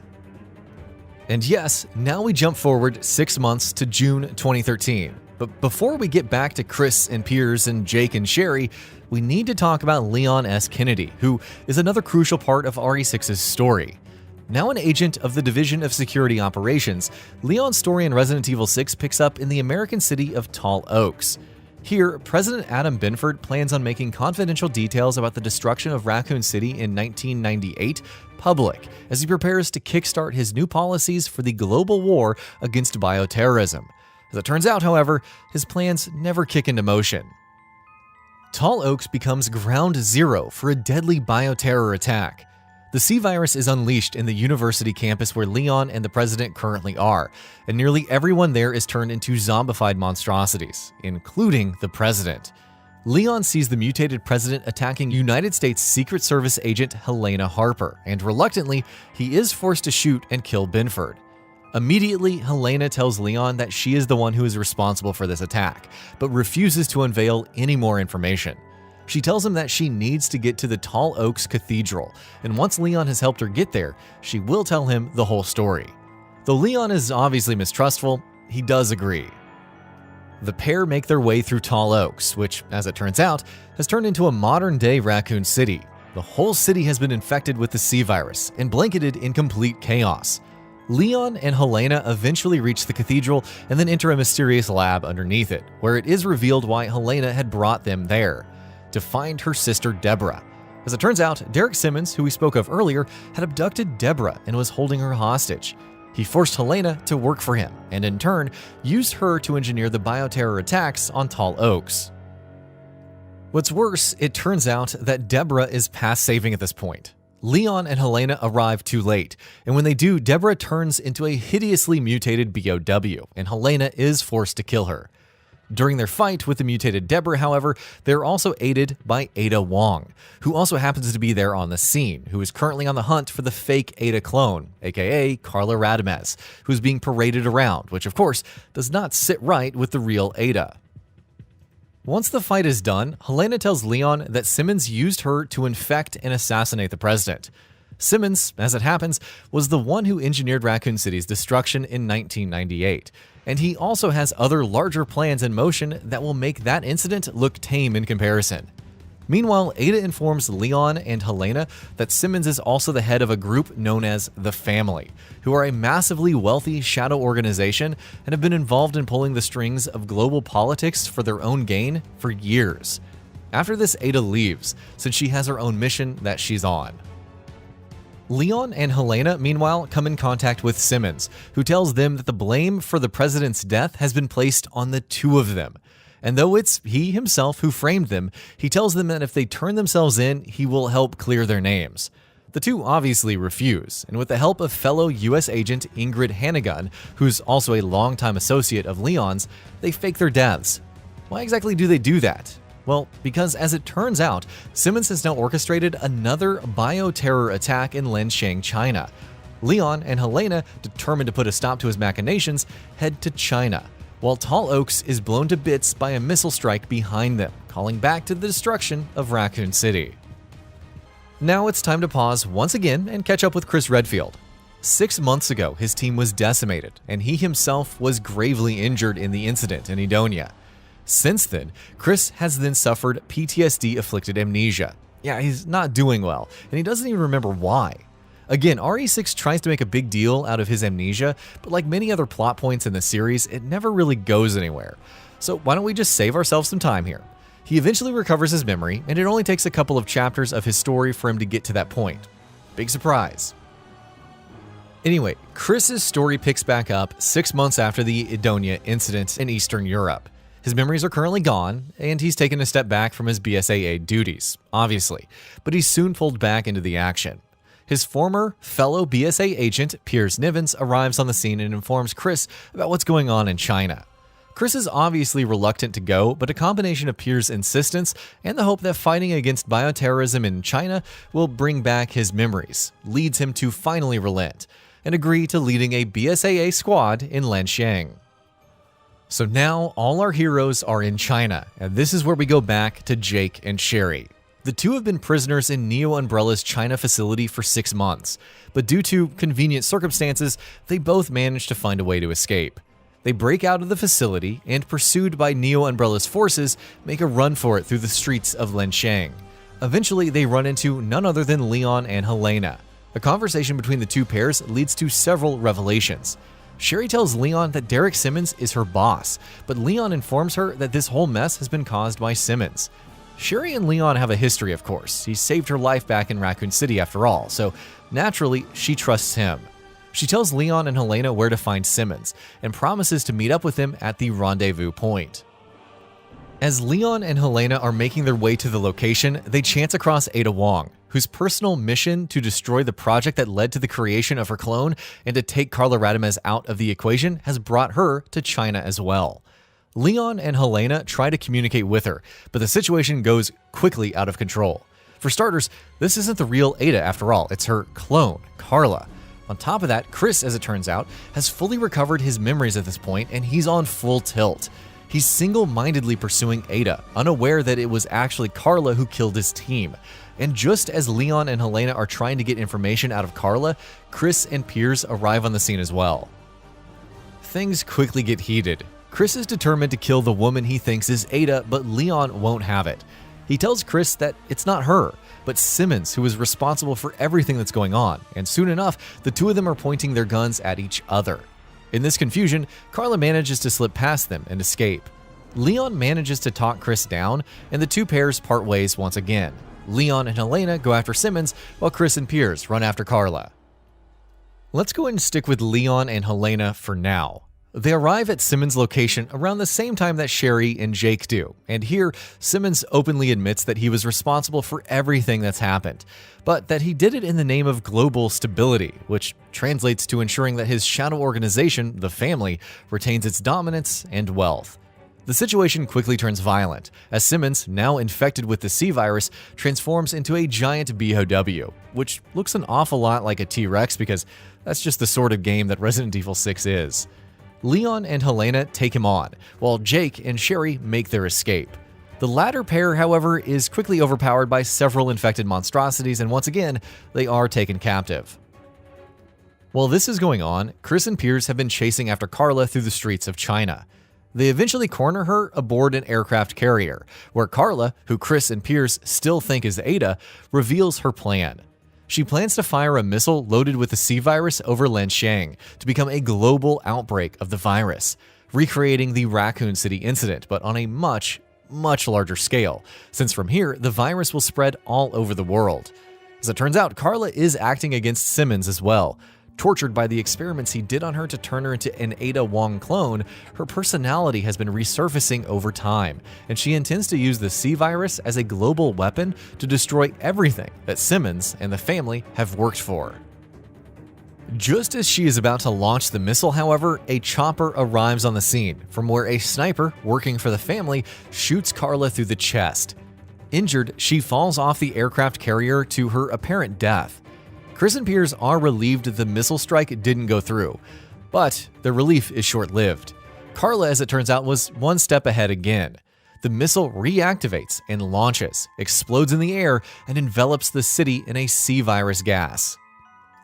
By this time, Leon and Helena have managed to defeat the T-Rex known as Simmons, apparently killing him, but not really, of course, and more on this in a bit. Soon afterward, they are contacted by Chris, who informs them of the missile strike, telling them to evacuate the city immediately. Leon, however, realizes that there's still a way out of this mess. Jake carries C-virus antibodies, which can be used to make a vaccine. He tells Chris that Jake and Sherry have been taken captive and need to be rescued, since Jake is the key to humanity's survival. Chris and Piers agree to head to Neo Umbrella's undersea facility for the rescue operation, while Leon and Helena try to flee from the city. As they're doing so, they are attacked once again by Simmons, who is not dead after all, and has mutated even further. During their desperate fight against him, they are aided by Ada Wong, and are finally able to kill him for good. Ada mysteriously vanishes from the scene immediately afterward, while Leon and Helena board a chopper and flee from the city. Ada meanwhile manages to find all of Carla's research and destroys it completely before leaving the city for her next mysterious assignment as well. Which means 2 of the 4 campaigns still need wrapping up, but we're almost there. Chris and Piers arrive at the undersea Neo Umbrella facility and manage to find Jake and Sherry. Chris and Jake almost come to blows when the former reveals that he was the one who killed Albert Wesker, but that's just RE6 being dramatic for no reason again. The dramatic confrontation is interrupted when they are attacked by a massive C-virus-infected BOW called House. House, as it turns out, was created by Carla Radamez as her ultimate weapon and has the ability to spread the C-virus by itself. If it manages to make it to the surface, the situation will get a whole lot worse. Chris and Piers engage House in a fight, while Jake and Sherry make a run for it. House proves to be too much for them to handle though. The BOW mortally wounds Piers, while Chris also sustains serious injuries. But just as the 2 of them are on the verge of being killed, in a final act of desperation, Piers injects himself with the C-virus. He undergoes a deadly transformation, and using his newfound powers, manages to subdue House.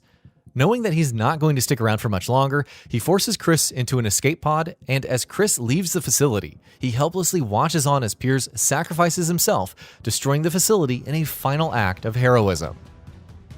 Meanwhile, Jake and Sherry are stopped by none other than Ustanak. The 2 of them take the BOW on in a final, grueling fight, but ultimately they are able to finally kill it for good, before escaping from the facility. Jake hands Sherry a sample of his blood and heads off on his own. Meanwhile, a vaccine is made from his blood and used to slowly curb the C-virus threat completely. And that's it. That's the messy, unnecessary, and not really all that interesting story of Resident Evil 6. From a cheap Nemesis knockoff to Albert Wesker's illegitimate son suddenly emerging from nowhere.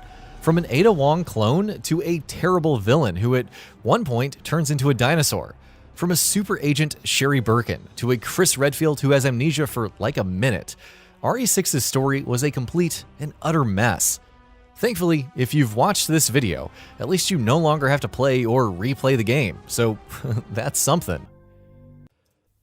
There is a silver lining though. The night is darkest just before the dawn, and though Resident Evil 6 surely darkened our doorsteps with its absolute mess of a story, Capcom did eventually manage to get things firmly back on track with 2017's Resident Evil 7, which serves as something of a much-needed reset for the franchise.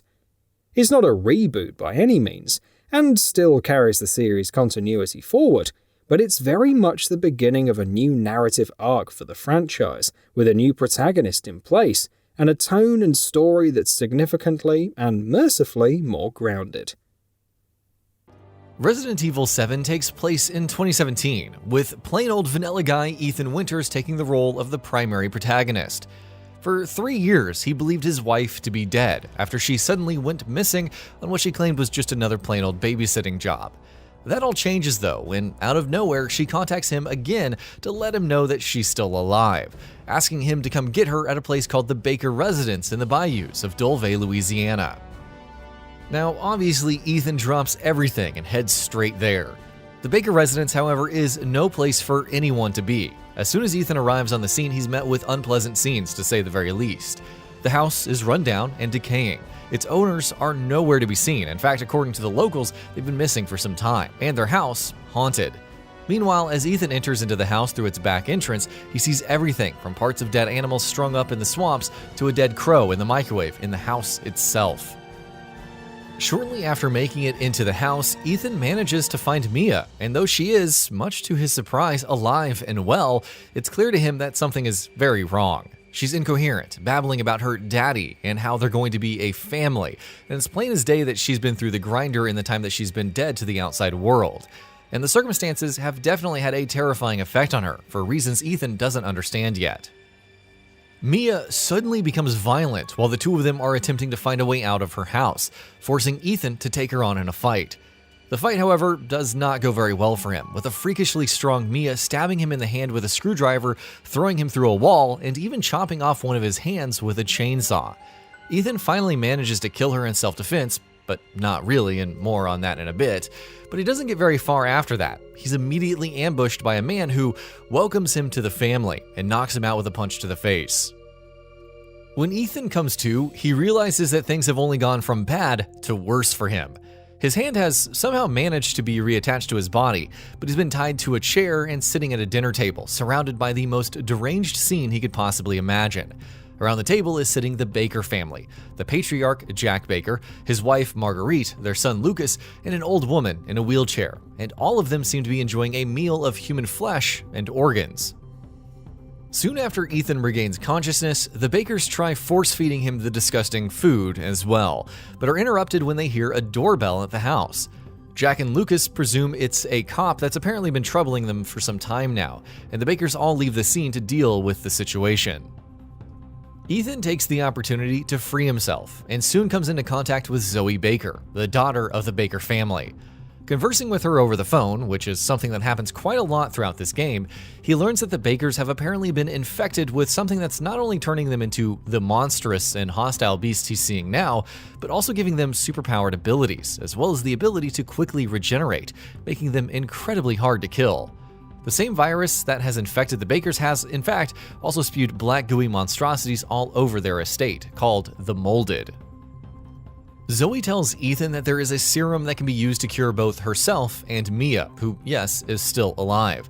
And then if Ethan can find the components required to formulate the serum, he'll be able to help both women and get out of the Baker residence, and far away from this entire nightmare. Naturally, Ethan agrees to do just that, and sets about looking for a way out of the house and for the aforementioned components. Over the course of the next few hours of Resident Evil 7, Ethan manages to make his way through the madhouse, facing many trials and tribulations. On top of coming up against a plethora of Molded, he also faces off against Jack Baker multiple times, each time managing to come out victorious by the skin of his teeth. Each time, though, Jack seemingly dies, only to come back stronger and more deformed later on. Ethan also takes on Marguerite, who, thanks to her infection, has the ability to spawn and summon swarms of massive bugs. And after a grueling encounter with her, Ethan manages to put her down for good.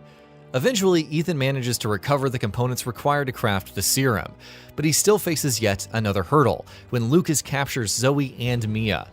Ethan is forced to participate in a deranged escape room-style game put together by Lucas, full of deadly traps and hazards, but successfully gets through it with his life. He and Lucas never face off against each other though, with the latter fleeing from the scene as soon as he realizes that he's failed in trying to kill Ethan.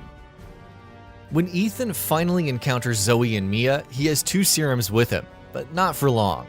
He's attacked by a hideously deformed and mutated Jack Baker one last time, and during that fight, to put him down once and for good, he injects him with the serum, seemingly killing him for good this time.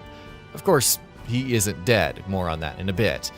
Now, with just one serum in hand, Ethan faces a tough decision. Will he cure Mia or Zoe? The game does let the player make the decision here, with some things being affected based on that choice, but let's just go with what's canon for the purposes of this recap. Ethan cures Mia, promises Zoe that he'll send someone back for her, and together, husband and wife escape the Baker residence on a boat.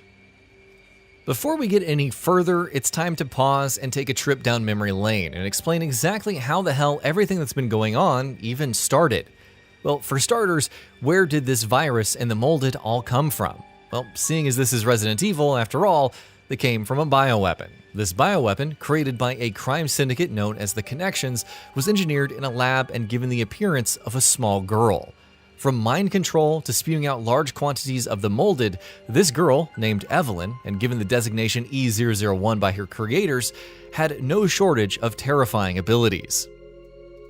Evelyn was not without, well, let's call them manufacturing defects. For starters, her mental state was highly unstable, which meant she was often desperately seeking out familial connections, and tended to use her abilities to force people into believing that they were her family. Seeing as she had been artificially aged to take on the appearance of a 10-year-old girl, she also required regular doses of chemicals from her creators to maintain a stable physical form. Not long after her creation, fearing theft or sabotage from their competitors, the Connections tasked two of their agents to take Evelyn to one of their secret labs in Central America. As it turns out, one of those two agents was none other than Mia herself, whose babysitting jobs had always been little more than a front for her true nature as an agent of the Connections. 3 years ago, she was traveling with Evelyn and fellow Connections agent Alan Droney on a tanker called the Annabelle, under the cover of a couple and their daughter. Their voyage was interrupted by a hurricane, though, during which Evelyn unleashed her powers, destroyed the ship, and killed everyone on board other than herself and Mia. The ship wound up crashing in the swamps of Dulve, Louisiana, where the two of them were found and taken in by the Baker family, who of course had no idea what they had just signed up for back then. Over the course of the next 3 years, under Evelyn's influence, they would go on to abduct and kill dozens upon dozens of people. Evelyn herself, meanwhile, continued to age rapidly, and though she did eventually manage to stabilize her physical form herself, by the time she did so, she had taken on the form of a feeble old woman in a wheelchair. At some point during these 3 years, Lucas Baker was also contacted by the Connections, who immunized him against Evelyn's control in exchange for providing observations about her. While Evelyn remained under the impression that Lucas was still under her control, Lucas quickly rose through the ranks as researcher for the Connections, but again, we'll get back to that in a bit. Alright, so back to the present now. Ethan and Mia may have gotten on a boat, but they didn't get very far. Soon they came across the wreckage of the tanker Annabelle and are immediately attacked by Evelyn's Molded. Their boat crashes, with the two of them washing up to the ship's wreckage. And Ethan is taken captive by the Molded. The next section of the game is spent playing as Mia, as she makes her way through the ship looking for Ethan and getting back her memories of what went down on the ship, including much of what we've already talked about. After recovering a tissue sample of Evelyn, Mia manages to find and rescue Ethan. Handing him the sample, she tells him to go back to the Baker residence and kill Evelyn once and for all, while she stays behind to try and fight off Evelyn's attempts to bring her back under her control. After making his way through a network of tunnels in nearby salt mines, Ethan makes it back to the Baker house, where he comes face to face with Evelyn, injecting her with a necrotoxin composed using the tissue sample Mia gave her. In a final, desperate attempt to bring the situation back in her control, Evelyn undergoes a final transformation, turning massive and monstrous and absorbing all of the mold around her to essentially swallow the entire Baker house. As Ethan takes her on one last time, a squad of soldiers led by none other than Chris Redfield himself intervenes. They drop a high-powered weapon from their helicopter, which Ethan uses to kill Evelyn once and for all. Afterward, Ethan and Mia are rescued by the new arrivals and are seen flying away in the final scene of the game. But wait, there's more. Resident Evil 7 also has 2 major DLCs that reveal some pretty important information. For starters, who the hell is this military group being led by Chris Redfield? Well, it's Blue Umbrella. As its name suggests, several members of the former Umbrella Corporation reformed as a PMC, with their sole intent being to clean up the messes left behind by their former company, and fighting against bioterrorism however they can. Chris Redfield, still a BSAA agent, has teamed up with Blue Umbrella on a temporary basis because their goals are aligned. And, well, what are their goals? Putting a stop to the E001 bioweapon and investigating the connections.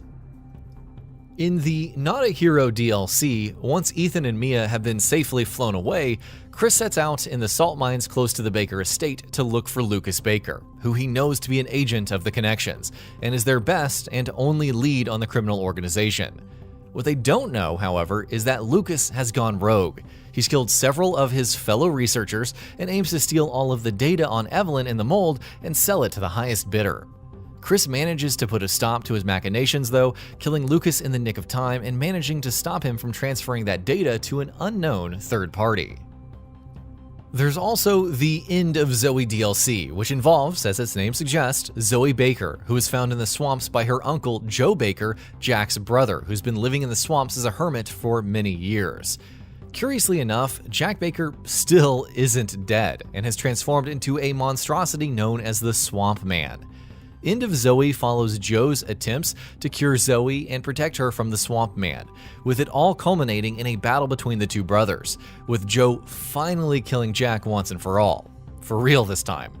Zoe and Joe are both found by Blue Umbrella soldiers and Chris Redfield, who's been informed about her situation by Ethan. The story of the Winters family isn't over though, far from it, because now we arrive at the events of Resident Evil Village. Ethan and Mia Winters went through a lot during the events of Resident Evil 7, to say the very least, but when Resident Evil Village kicks off 3 years later, they're living a relatively peaceful life, to some extent that is. Theirs is a life that is as peaceful as it can be, given everything that they went through in Dulvey, Louisiana. For 3 years, Ethan and Mia have been living in witness protection in an isolated village in Eastern Europe, constantly under the watchful eye of the BSAA, to the extent that they're barely allowed any communication with the outside world. By now, however, they've also welcomed their daughter Rose into the world, and though both Ethan and Mia struggle with the lingering trauma of their past and everything happened at the Baker residence, they're still trying their best to lead a fairly normal life as new parents of their infant daughter. As is often the case for Resident Evil protagonists, though, those plans are brought to an abrupt and violent end in the opening minutes of RE Village.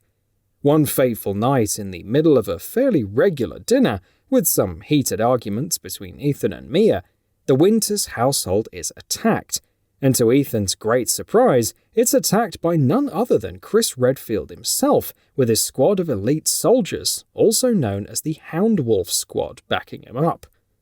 Chris and his soldiers brutally gun down and kill Mia in front of Ethan's eyes, and take Rose captive.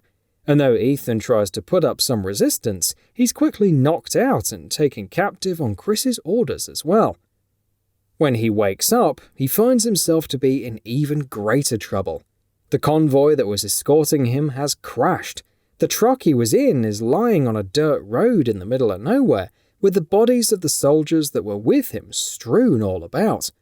Chris is nowhere to be seen, and neither is Rose. And though Ethan has little to no idea just what the hell is going on, getting answers to his many questions isn't really much of a concern for him just then. What he wants to do, the only thing he wants to do, is find his daughter.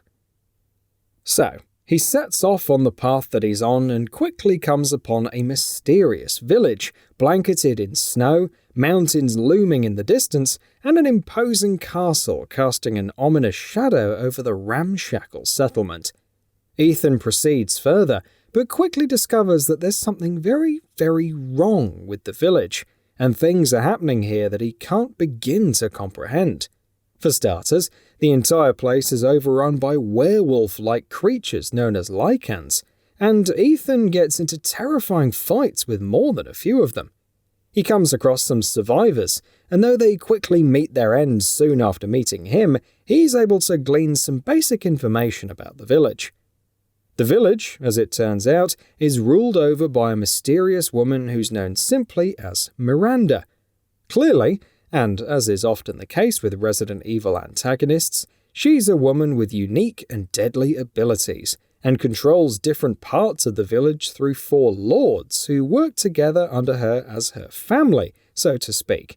Lady Alcina Dimitrescu, who rules from the aforementioned castle, Carl Heisenberg, Donna Beneviento, and Salvatore Moreau, each of whom also has their own unique powers, but more on that in a bit.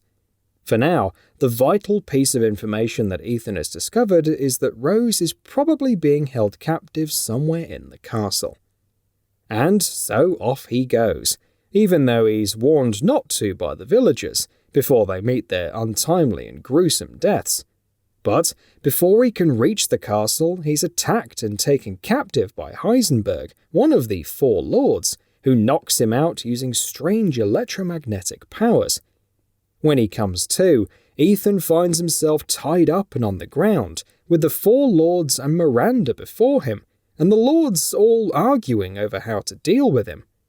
Heisenberg in particular wants to throw him into a twisted game full of deadly traps, hoping to put on a show for the purposes of entertainment for himself, his fellow lords, and for Miranda. Against the wishes of the other 3, Miranda agrees, following which Ethan is promptly thrown into a series of traps involving deadly machinery, spiky traps, waves of lycans, and what have you. Defying all expectations, even those of Heisenberg himself, Ethan manages to escape and quickly makes his way to the castle. On his way, he meets another curious person, a merchant named the Duke, whom Ethan buys provisions, resources, and weapons from throughout the course of the game.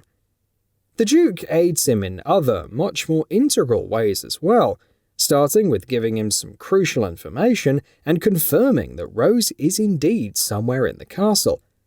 Though Ethan is untrusting of the strange man, which, given everything that he's been through, he can't really be blamed for, he decides that there's no course of action here but for him to go into the castle. His trek through the castle proves to be a massive ordeal, which is putting it mildly, in all honesty. Not only is he frequently chased through the castle by the towering Lady Dimitrescu herself, she also has 3 so-called daughters who work under her, who also pose a dangerous threat. All 4 of them, as it turns out, also have vampiric abilities and are seemingly immortal. One by one, Ethan dispatches each of the 3 daughters, and ultimately Lady Dimitrescu decides that Ethan must die, even though she is told by Miranda that that cannot happen, apparently because she needs him for some sort of ceremony. One of Ethan's encounters with Lady D even ends with her literally chopping his arm off, though weirdly enough he's able to place it right back on using a splash of first aid fluid, which, as series fans might remember, was something he did with his dismembered limbs during the events of Resident Evil 7 as well.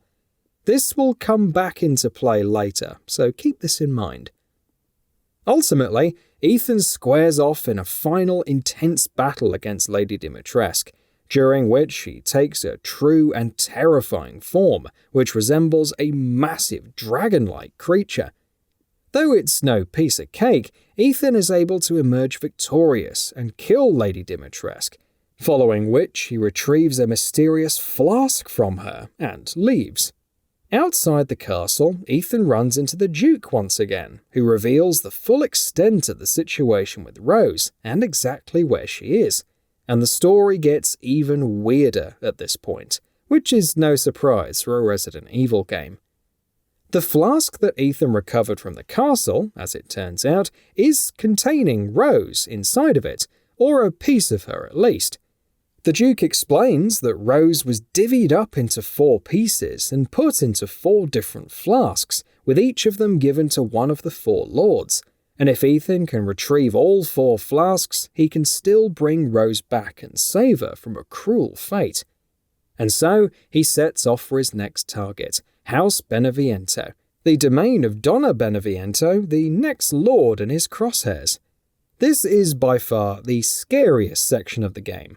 Donna, you see, is able to exert control over flowers strewn all about her house and the surrounding areas to release hallucinogenic substances.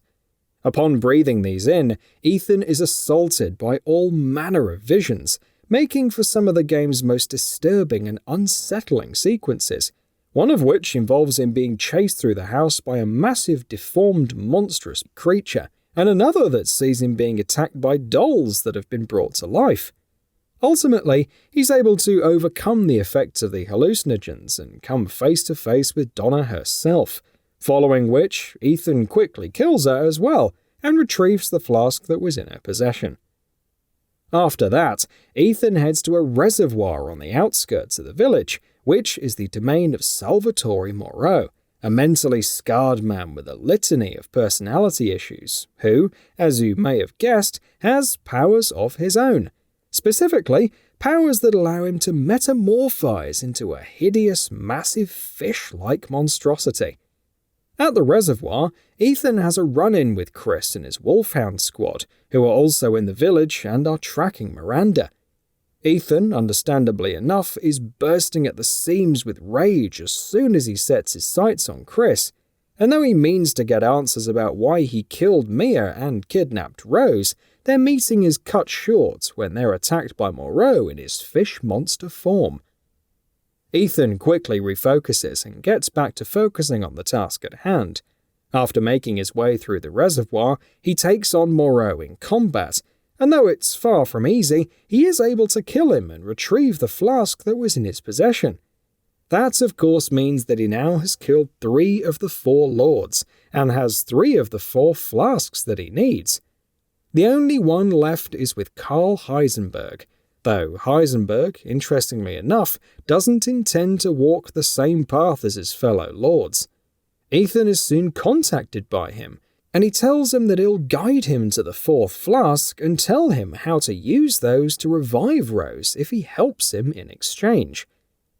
Courtesy of information provided by Heisenberg, Ethan heads to a fort close to the village, where, after battling his way through a horde of Lycans, including a massive sledgehammer-wielding monstrosity, he's able to find the fourth flask.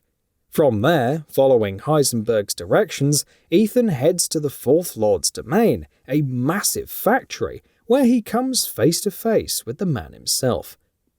Upon their meeting, Heisenberg tells, since Ethan arrived at the village, he's been out through multiple tests, his fights with the other lords, to see if he's worthy to join Miranda's so-called family. Ethan, of course, has no intention to join their insane group, but Heisenberg is pretty much in the same boat. While the other three lords all used to bicker for Miranda's attention and wanted to prove their worth to her, Heisenberg always resented her for giving him his powers, and now he wants nothing more than to usurp her and rule all on his own.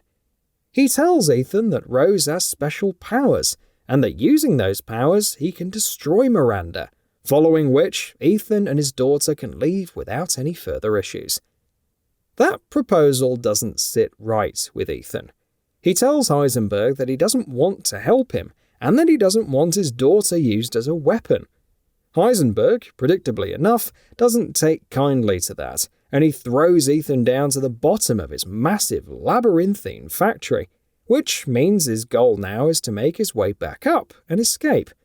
That's easier said than done though, because this factory exists for one purpose: to create mechanical monsters of all shapes and sizes, all under Heisenberg's control, all of whom Ethan has to fight his way through as he makes his way back up. As the factory section of Resident Evil Village approaches its closing sequence though, Ethan once again runs into Chris, and after once again demanding an explanation for his actions, Ethan finally gets some long overdue answers, and they're not what he expects. Chris tells him that Mia is still alive. She's a prisoner of Miranda's here in the village, and is eventually rescued by Chris and his squad. So, who exactly was it that he seemingly killed at the beginning of the game? The woman he shot at the Winters residence, Chris explains, was actually Miranda. Miranda, you see, has shape-shifting powers, and unbeknownst to Ethan, had managed to capture Mia and take her away, only to take her place in the Winters household. Chris and his squad got intel that had happened and quickly made their way over to the residence, where they were unable to kill Miranda even after riddling her full of bullets. After taking Ethan and Rose away for their own safety, they were quickly attacked by Miranda again, following which she abducted Rose, which was her aim all along. And why exactly did she want Rose?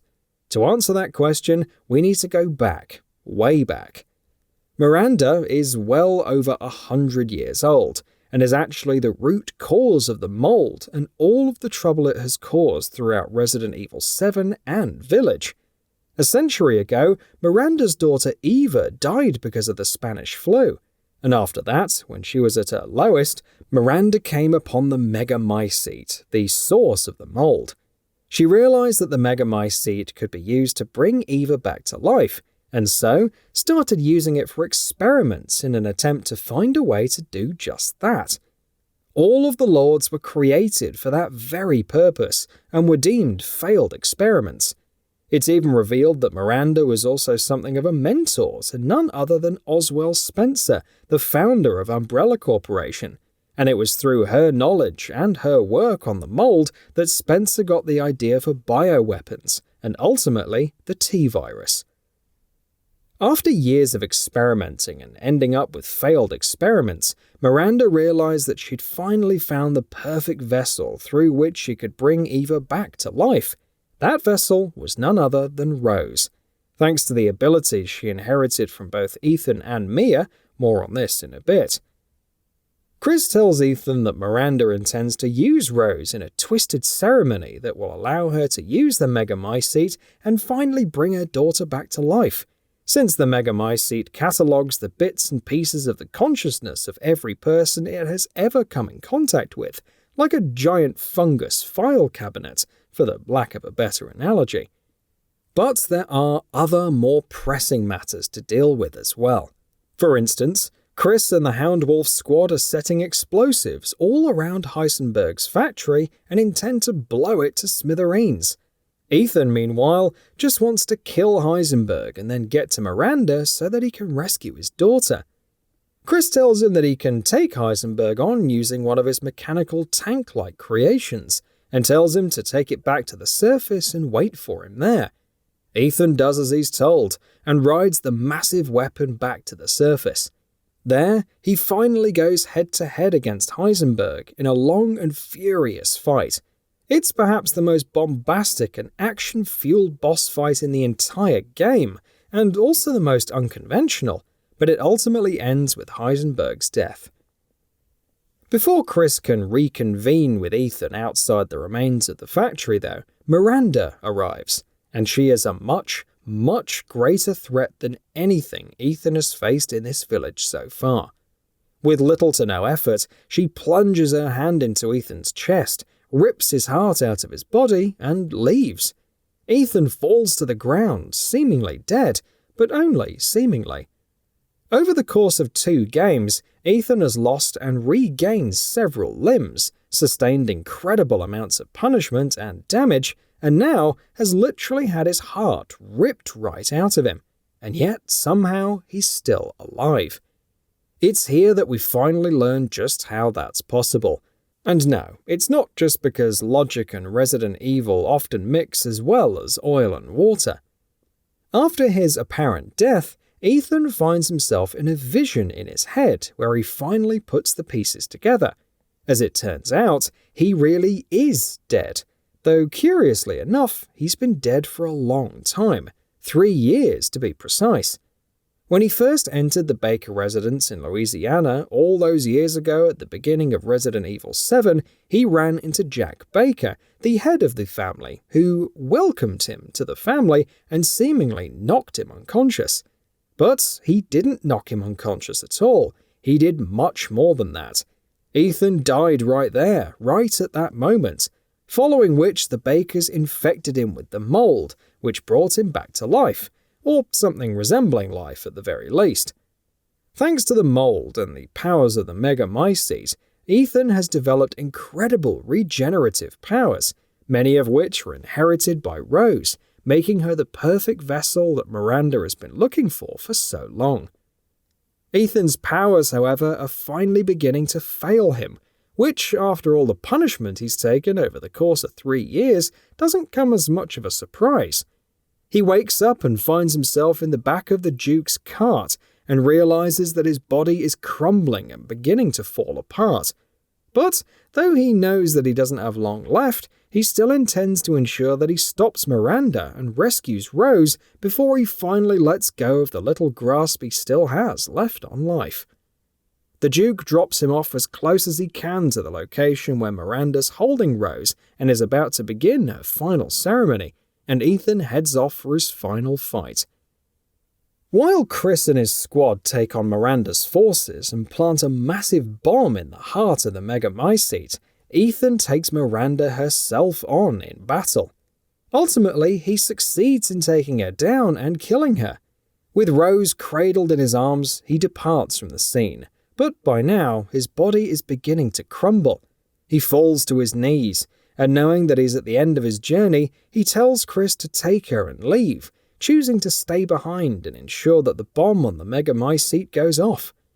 Chris climbs aboard his squad's chopper, where Mia, who's been rescued by now, is also on board, and as the chopper flies away, Ethan detonates the bomb, destroying the Megamycete and sacrificing himself.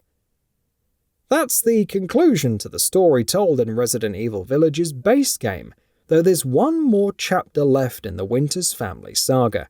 The game's DLC, Shadows of Rose, stars Rose Winters as its protagonist.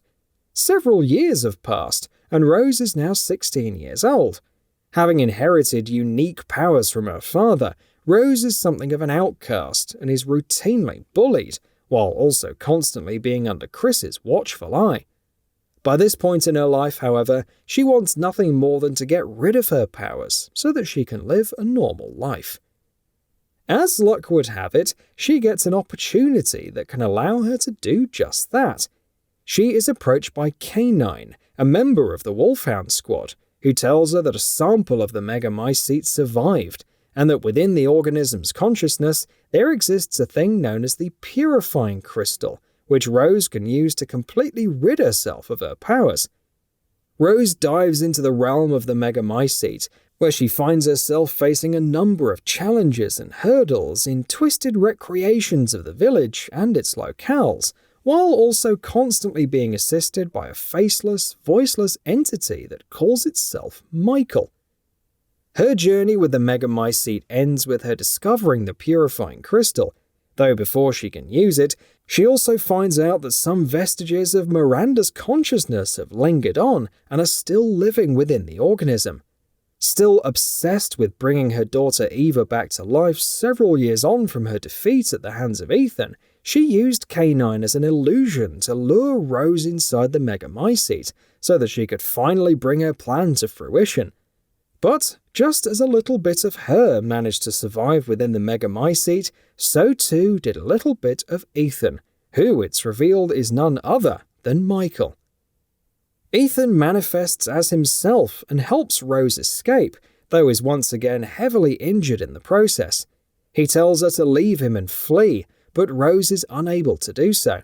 Deciding to finally accept herself for who she is, she destroys the crystal and fully embraces her powers, and uses them to utterly destroy Miranda once and for all. She gives Ethan one last embrace, following which she leaves the Megamycete. The end of the Shadows of Rose DLC reveals that Rose is now enlisted with the BSAA and is training under Chris. After paying respects to Ethan at his grave, she rides off in a car with BSAA agents on a mission, while a mysterious figure approaches from the distance. Though it isn't revealed who that figure is, the implication very much seems to be that it could be Ethan. It remains to be seen where the series story will head next, especially given the fact that RE Village's Shadows of Rose DLC jumps forward all the way into the late 2030s, by which time the likes of Chris, Leon, Claire, Jill, and all the other Resident Evil mainstays we know and love will be much older.